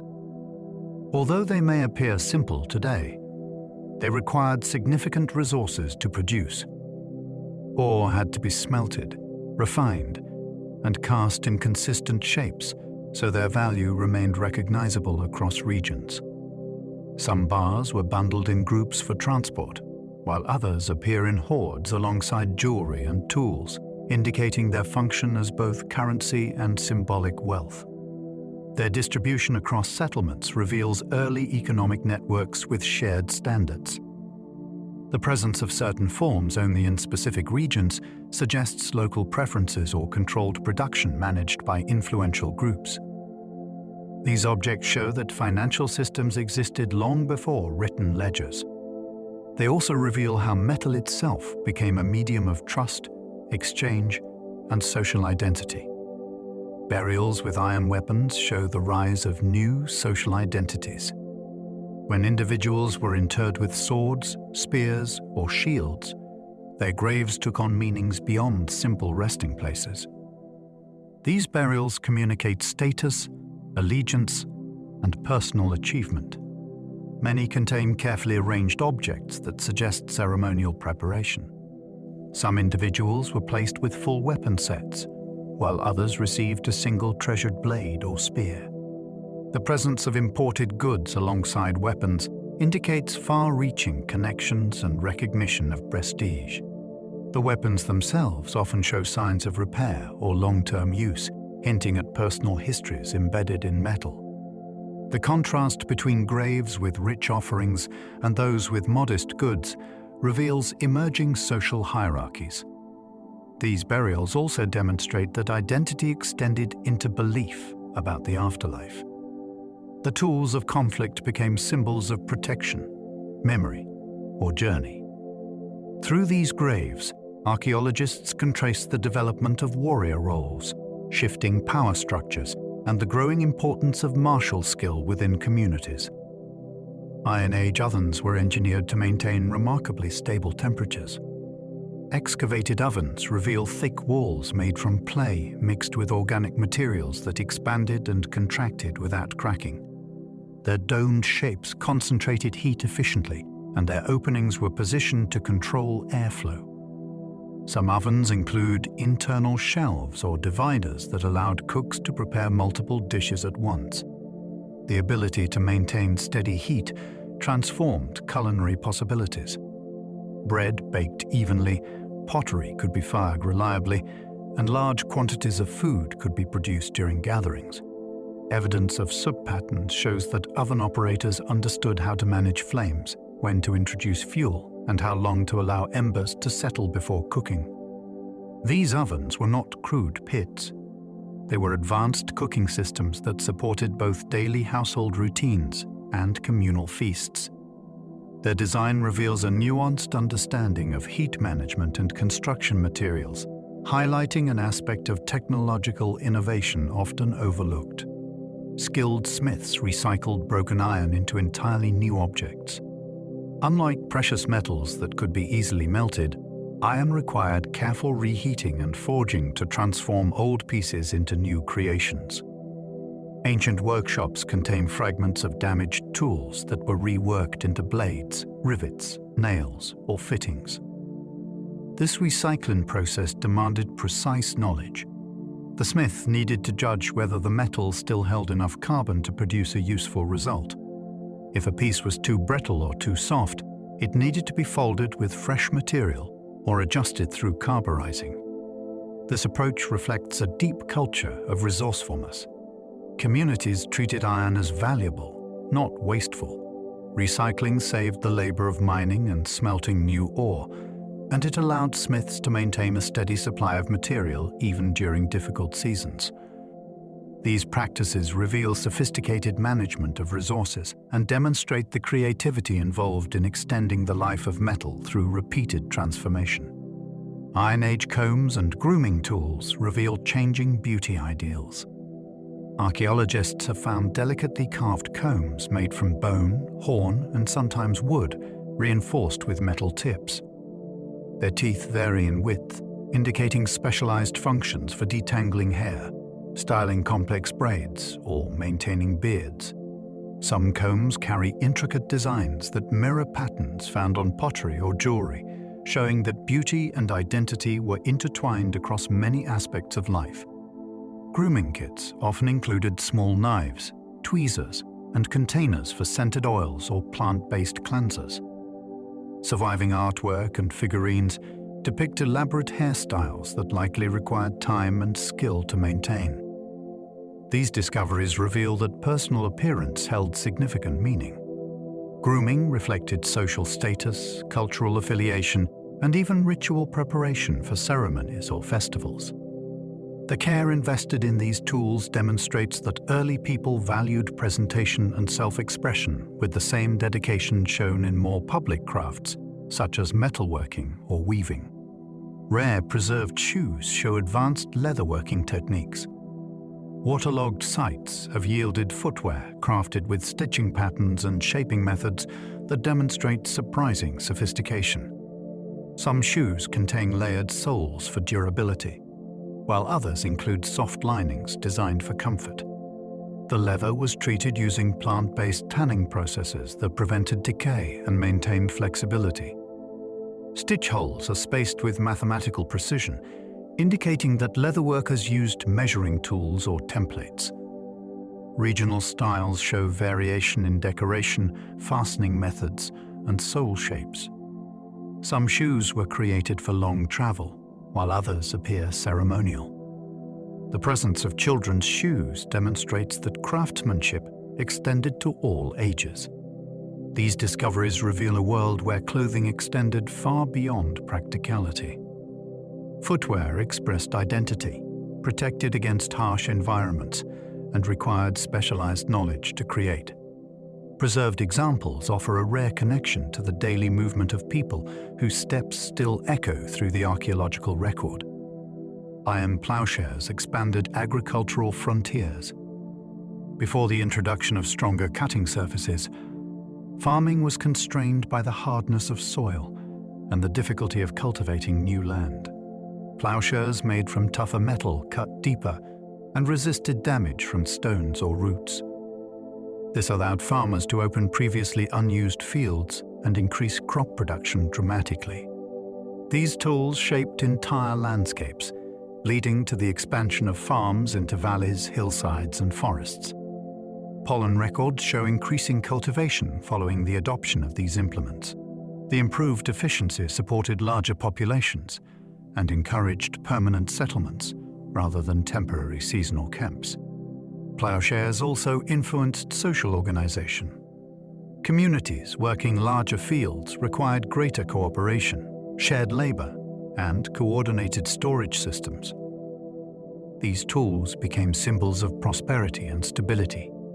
Their impact on daily life was profound, altering working rhythms, economic structure, and long-term settlement patterns. Long-distance travelers spread ideas, technologies, and stories across Iron Age worlds. Archaeologists have traced the movement of people not only through objects they carried, but through genetic evidence, shared artistic styles, and the sudden appearance of technologies far from their places of origin. Travelers were often skilled craftspeople, healers, traders, or storytellers who journeyed along river corridors, across mountain passes, and through forests connected by ancient footpaths. They exchanged more than goods. They conveyed farming techniques, metalworking secrets, weaving patterns, herbal remedies, and fragments of myth that blended into local traditions. Some brought songs that helped communities remember planting cycles or navigate by stars. Others carried tools that introduced new shapes or mechanical ideas. The presence of distant materials, such as amber in inland sites or mountain ores in coastal settlements, reveals networks that stretched farther than early scholars believed. These travelers acted as bridges between cultures, carrying knowledge that reshaped belief systems and daily life. Their journeys reveal a world far more interconnected than the quiet landscapes suggest, where human curiosity pushed horizons outward again and again. Iron Age artisans crafted delicate chains with near-microscopic links. In workshops filled with glowing embers and the steady rhythm of hammers, craftspeople shaped metal into chains so fine that modern jewelers marvel at the precision. These pieces required extraordinary patience. Each link was individually cut, curved, and closed, using tools small enough to work metal that sometimes measured thinner than a strand of hair. Some chains were designed to shimmer in candlelight, creating a rippling effect when worn during ceremonies. Others carried pendants or beads made from glass, jet, amber, or precious stones. The uniformity of the links shows that artisans used methods that ensured exact sizing, likely using carved molds or measuring marks. These delicate creations were not merely ornaments. They signified prestige, spirituality, or social role. Some appear in burial sites surrounding individuals of high status, while others were hidden as offerings beneath wooden platforms or near sacred springs. Their survival demonstrates mastery of miniature craftsmanship during an age often imagined only in terms of large weapons or tools. These chains capture the intimate side of ancient artistry, revealing hands capable of shaping beauty on an astonishingly small scale. Some fortifications were deliberately burned to create stronger vitrified walls. Across certain rugged landscapes stand remains of ancient fortresses whose stones have partially melted into a fused, glassy mass. This transformation is known as vitrification, and it required temperatures so intense that entire wooden frameworks must have been built into the walls and then set alight in a carefully controlled blaze. The heat bonded the stones together, creating a hardened shell resistant to erosion and attack. Replicating this process today requires immense fuel, precise airflow, and knowledge of how different stones behave under extreme heat. The fact that ancient communities achieved it suggests advanced engineering skill and coordinated teamwork. Some sites show evidence that this burning was done intentionally as part of construction, not as the result of warfare.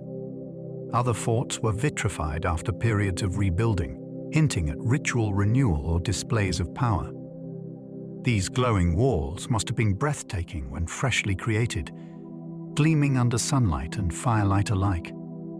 They reveal a world where architecture and controlled destruction combined to generate structures that still puzzle modern specialists. Iron arrowheads reveal regional signatures in warfare.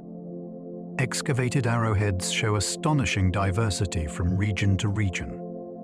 Some communities favored narrow points ideal for long-distance shooting, while others created broad designs capable of causing wider wounds. Certain groups preferred barbed forms that made removal difficult, and others crafted heavy-bodied points suited for piercing armor or thick hides. The differences reflect local hunting traditions, combat strategies, and available materials. Metallurgical studies show that some arrowheads contain carefully controlled carbon levels, suggesting deliberate adjustments for strength and resilience. The shapes and sizes also reflect cultural identity. Warriors could recognize the origin of a projectile simply by its design, much like recognizing a signature. Arrowheads discovered in fields or marshes often appear in clusters that reveal the direction and intensity of battles long forgotten. These objects provide insight into the tactical thinking of ancient societies. They show that warfare was not random or chaotic, but informed by experimentation, experience, and innovation shared across generations. Iron Age ritual feasting involved carefully curated sensory experiences. These gatherings were far more than shared meals. They were immersive events crafted to influence emotion, memory, and social connection. Archaeological sites reveal enormous cauldrons suspended over fires, roasting pits lined with stones that retained heat for hours, and carefully arranged seating areas that guided where guests sat according to sommelier, status, or role. Feasting sets include decorated bowls, carved wooden spoons, drinking horns, and serving platters that once displayed vibrant colors and patterns. The scent of herbs and smoked meats would have filled the air, mingling with music from pipes or drums and the flickering light of torches. These events reaffirmed alliances, celebrated victories, and honored ancestors. They also functioned as storytelling environments where mythic histories and family lineages were performed with dramatic flourish. The sensory richness of these gatherings reveals a world where diplomacy and community cohesion were shaped through atmosphere as much as through words. Feasts were stages upon which culture, memory, and identity were woven together in unforgettable ways. Metalworkers created sound tools used in ceremonies of renewal. In several regions, archaeologists have uncovered objects shaped to produce specific tones when struck, shaken, or swung through the air. Some resemble small chimes that emit clear ringing notes. Others are hollow spheres filled with pebbles or metal pellets that create rhythmic sounds when moved. Certain pieces include thin plates that vibrate with deep resonance, suggesting use in large communal spaces. These sound tools appear in ritual deposits alongside symbols of fertility, transition, or protection. Their design shows careful control of thickness, curvature, and material composition to create consistent tones. Experiments with replicas reveal that some produce harmonics that feel almost hypnotic when heard in enclosed spaces, such as roundhouses or stone enclosures. These objects show that ritual life was multisensory. Sound played a powerful role in marking seasons, guiding communal movement, and creating emotional states that bound groups together. The creation of these tools required both musical intuition and metalworking talent, blending two forms of creativity into sacred instruments. Iron Age granaries demonstrate meticulous engineering for climate control. Excavations of storage structures reveal raised platforms supported by stone pillars or wooden posts that allowed airflow beneath the stored grain. This prevented moisture buildup and reduced the risk of mold. Some granaries include narrow ventilation slits arranged to channel wind through the structure without allowing pests to enter. Clay floors were sometimes sealed with smooth layers to keep out rodents. In colder regions, grain pips were lined with insulating materials to maintain stable temperature. These innovations created systems capable of preserving crops from one year to the next, providing communities with protection against unpredictable harvests. The ability to store surplus grain supported larger populations and more complex social organization. It also reveals a deep understanding of environmental management. Early farmers recognized the importance of moisture, temperature, and air circulation, and they designed structures that balanced all three. These granaries stand as symbols of foresight and cooperation, demonstrating how careful planning could secure stability in uncertain times. Some smiths carried portable forges that spread technology far and wide. These mobile setups consisted of small hearths, compact bellows, and lightweight anvils that could be transported across regions. Traveling smiths repaired tools for farmers, fixed broken equipment for travelers, and introduced new techniques to workshops in distant settlements. Their presence appears in archaeological layers where distinctive slag types or furnace linings show short-term activity rather than permanent occupation. These smiths acted as vital conduits for innovation. They taught apprentices, exchanged ideas with local craftspeople, and adapted their methods to suit different materials or climates. Portable forges allowed them to work in remote areas, bringing metalwork to communities that lacked the resources or labor to support full-scale production. Their journeys helped unify technological knowledge across vast landscapes, ensuring that advancement spread quickly and consistently. They represent the human side of technological diffusion, where skill traveled not only through objects, but through dedicated individuals committed to their craft. Iron Age textiles show cross-cultural influences in patterns and motifs. Surviving fragments reveal designs that blend elements from multiple regions, suggesting active exchange of ideas among weavers. Some fabrics display geometric patterns that resemble carvings on pottery from hundreds of miles away. Others incorporate border styles found in communities separated by mountains or sea. These shared motifs indicate that textiles acted as communicators of identity and connection. Yarn colors often reflect exotic dye sources, showing that materials traveled long distances through trade. Loom weights and spindle whirls from different regions reveal variations in technique that were sometimes adopted far from their points of origin. The presence of hybrid weaving methods demonstrates that artisans welcomed innovation and adapted foreign ideas into their own traditions. These textiles reflect a world where cultural boundaries were fluid and creativity flowed freely.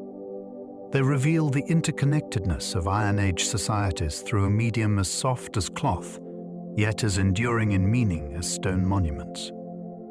Iron sheep shears transformed wool economies.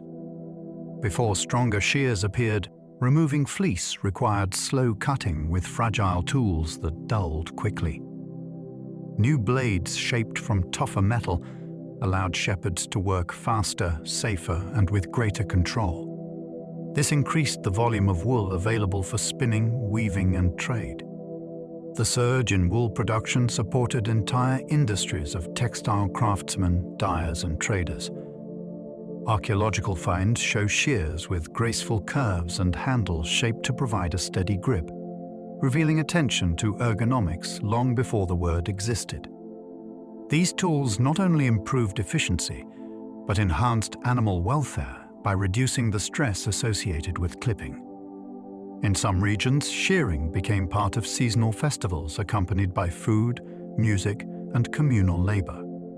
The transformation of wool production had profound economic impact, making it one of the most valuable commodities of the era. These shears symbolize the marriage of technology and daily life.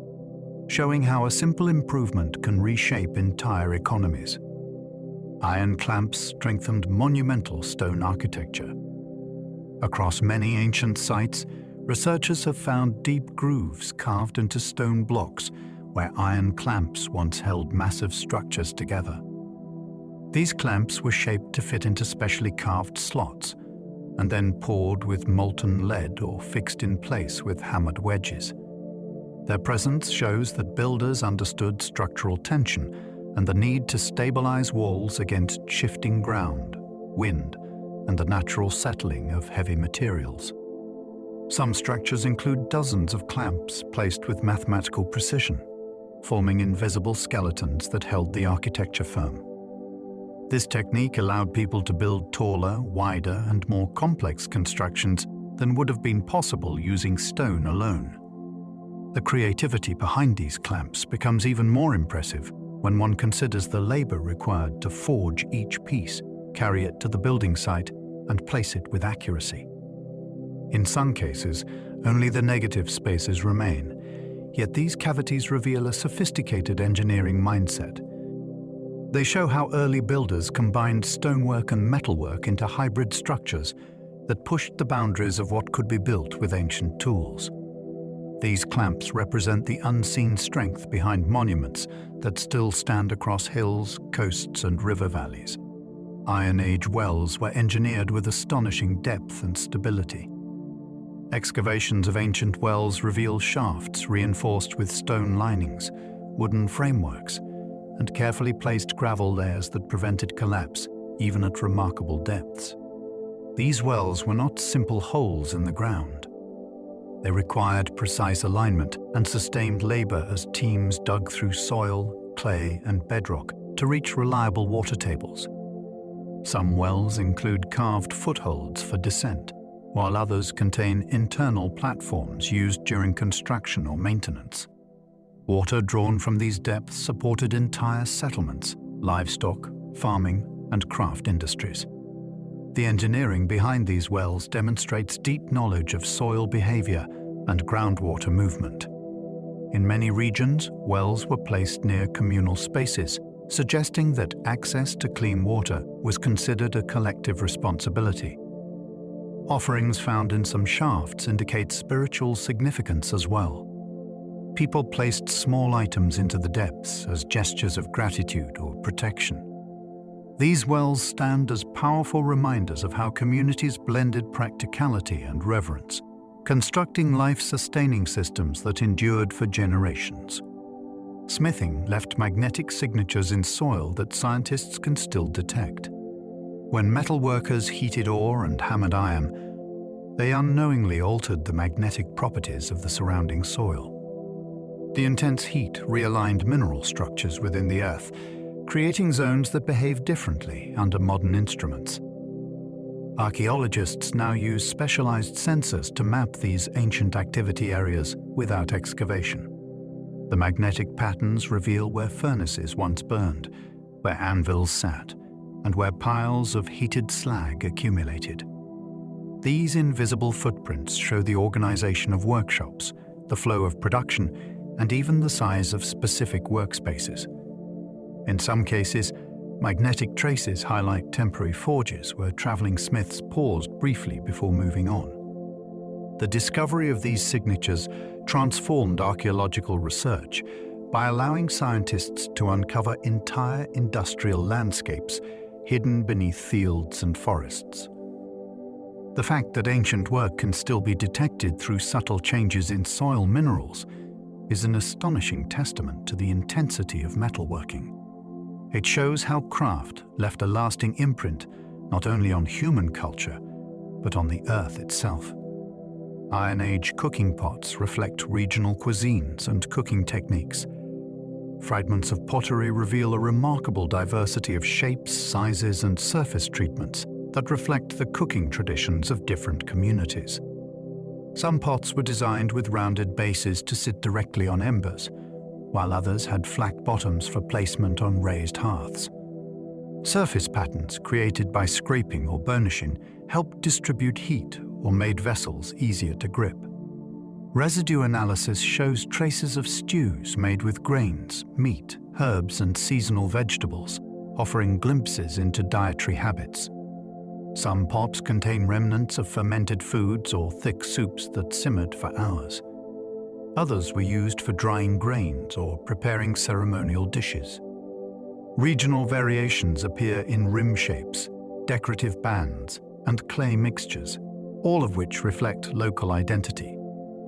Cooking pots reveal not only what people ate, but how meals were shared. Large vessels suggest communal feasting, while small, finely made pots hint at specialized or ritual use. These objects allow us to see daily life in intimate detail. They show a world where food brought people together, and where pottery served as both a practical and cultural cornerstone. Iron riveted cauldrons formed the heart of communal hospitality. Large cauldrons made from sheets of metal joined with carefully placed rivets appear in feasting sites, ceremonial enclosures, and burial grounds across many regions. These vessels could hold enormous quantities of stew or drink, and their construction required expert smithing. Each rivet had to be shaped, heated, and hammered into place without warping the thin metal sheets. Handles were attached to support the heavy weight when filled, and rims were reinforced for durability. When placed over a fire, these cauldrons heated evenly and could serve dozens of people. Their presence during gatherings made them central to hospitality, celebration, and alliance building. Some were decorated with engraved patterns or fitted with ornate suspension chains. Others were repaired repeatedly, showing that they held long-term value within their communities. Their survival in ritual contexts indicates symbolic importance, perhaps representing abundance, unity, or continuity. These cauldrons were more than cooking vessels. They were social tools that helped shape the emotional and political fabric of gatherings. Metallurgical experiments produced alloys that surprised even modern researchers.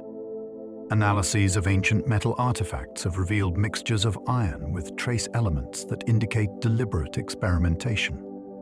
Some alloys contain unusual levels of phosphorus, giving them resistance to corrosion. Others include elements that enhanced hardness or created distinctive colors on the surface. These combinations were not accidents. They reflect a tradition of trial and observation in which metalworkers tested different ores, fuels, and forging methods to discover new properties. In some regions, smiths added organic materials during heating, influencing carbon uptake in unexpected ways. Modern attempts to replicate these alloys show that results depend on subtle timing, airflow, and temperature control. The skill required suggests scientific curiosity long before modern chemistry existed. These discoveries challenge assumptions about ancient technology, revealing that early metallurgists understood far more about material behavior than once believed. Their innovations influenced tools, weapons, jewellery, and ceremonial objects, leaving a legacy of knowledge encoded within the metal itself. Iron Age settlements reveal planned neighborhoods with shared civic spaces. Archaeological maps of ancient villages show clusters of homes arranged around open areas used for meetings, feasts, training, and craft production. Pathways link these spaces in patterns that suggest intentional planning. Some settlements include drainage channels, storage zones, and designated workshop areas, indicating thoughtful organization of shared resources. Houses often align in ways that maximize sunlight or protect against prevailing winds. Communal structures appear in central locations, serving as focal points for ceremony or governance. The presence of boundaries, fences, and partitioned yards reveals an awareness of privacy balanced with collective identity. These neighborhoods reflect complex social dynamics in which groups made decisions together, shared responsibilities, and worked cooperatively during seasonal tasks. The planning behind these sites demonstrates that early communities managed space with sophistication. They built environments that supported daily life, community events, and long-term stability. Their layouts reveal a deep understanding of both practical needs and social relationships. Iron tools helped create the earliest managed woodlands. Before stronger cutting tools became widespread, woodland clearance and management depended on slow, labor-intensive methods. New metal tools allowed communities to shape forests more effectively.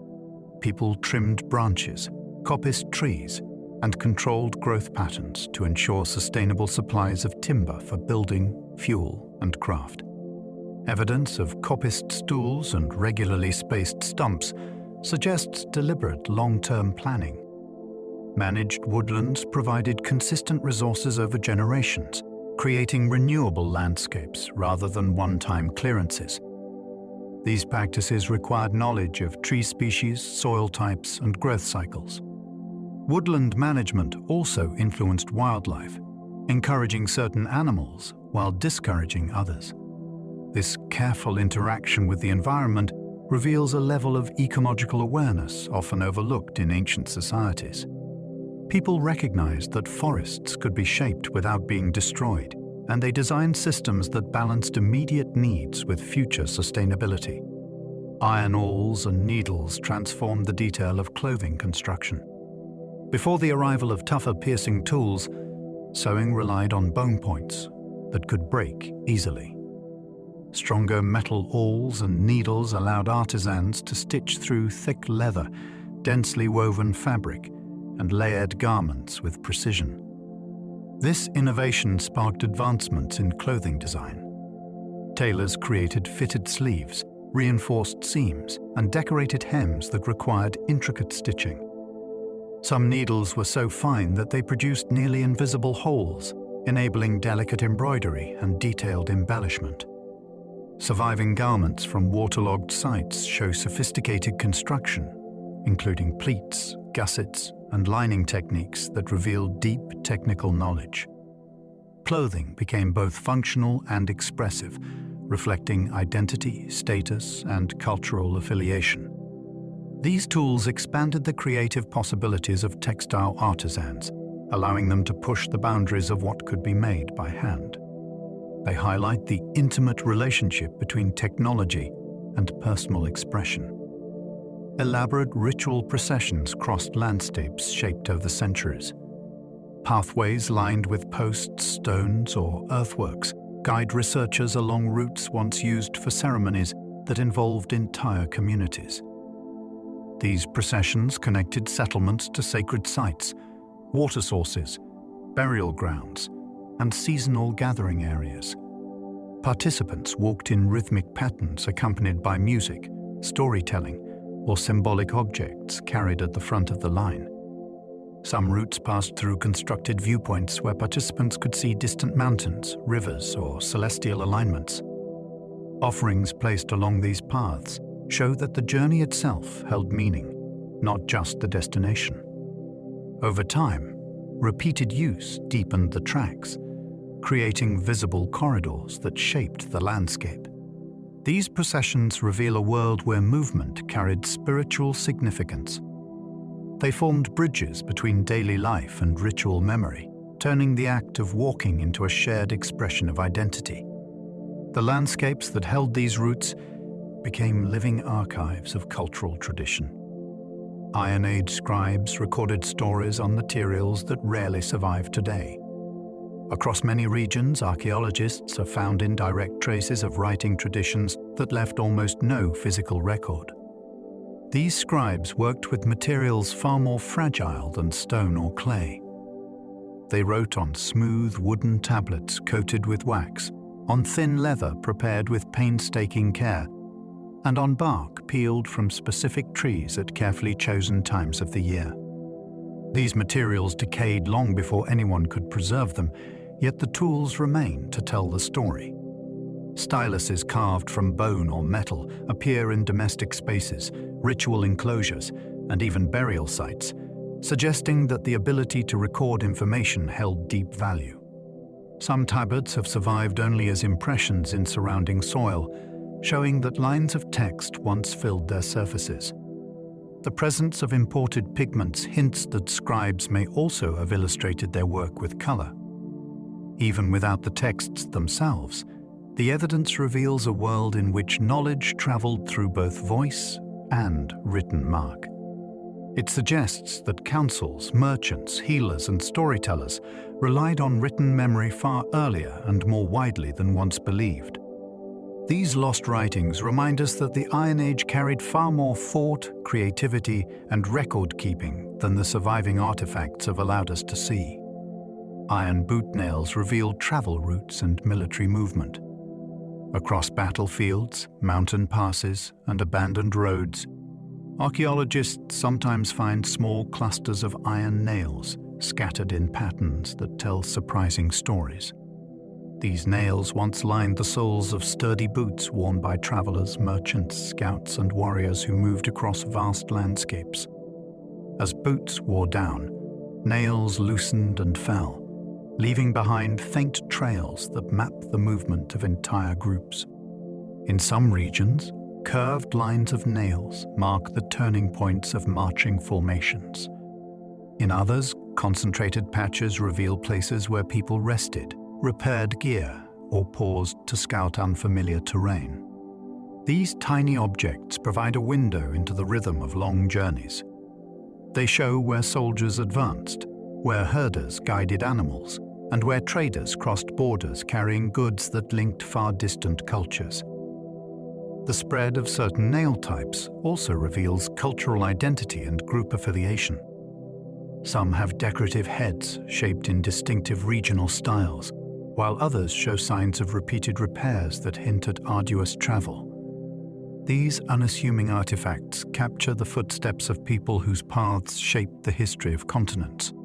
Thank you for wandering through the quiet corridors of the Iron Age with me.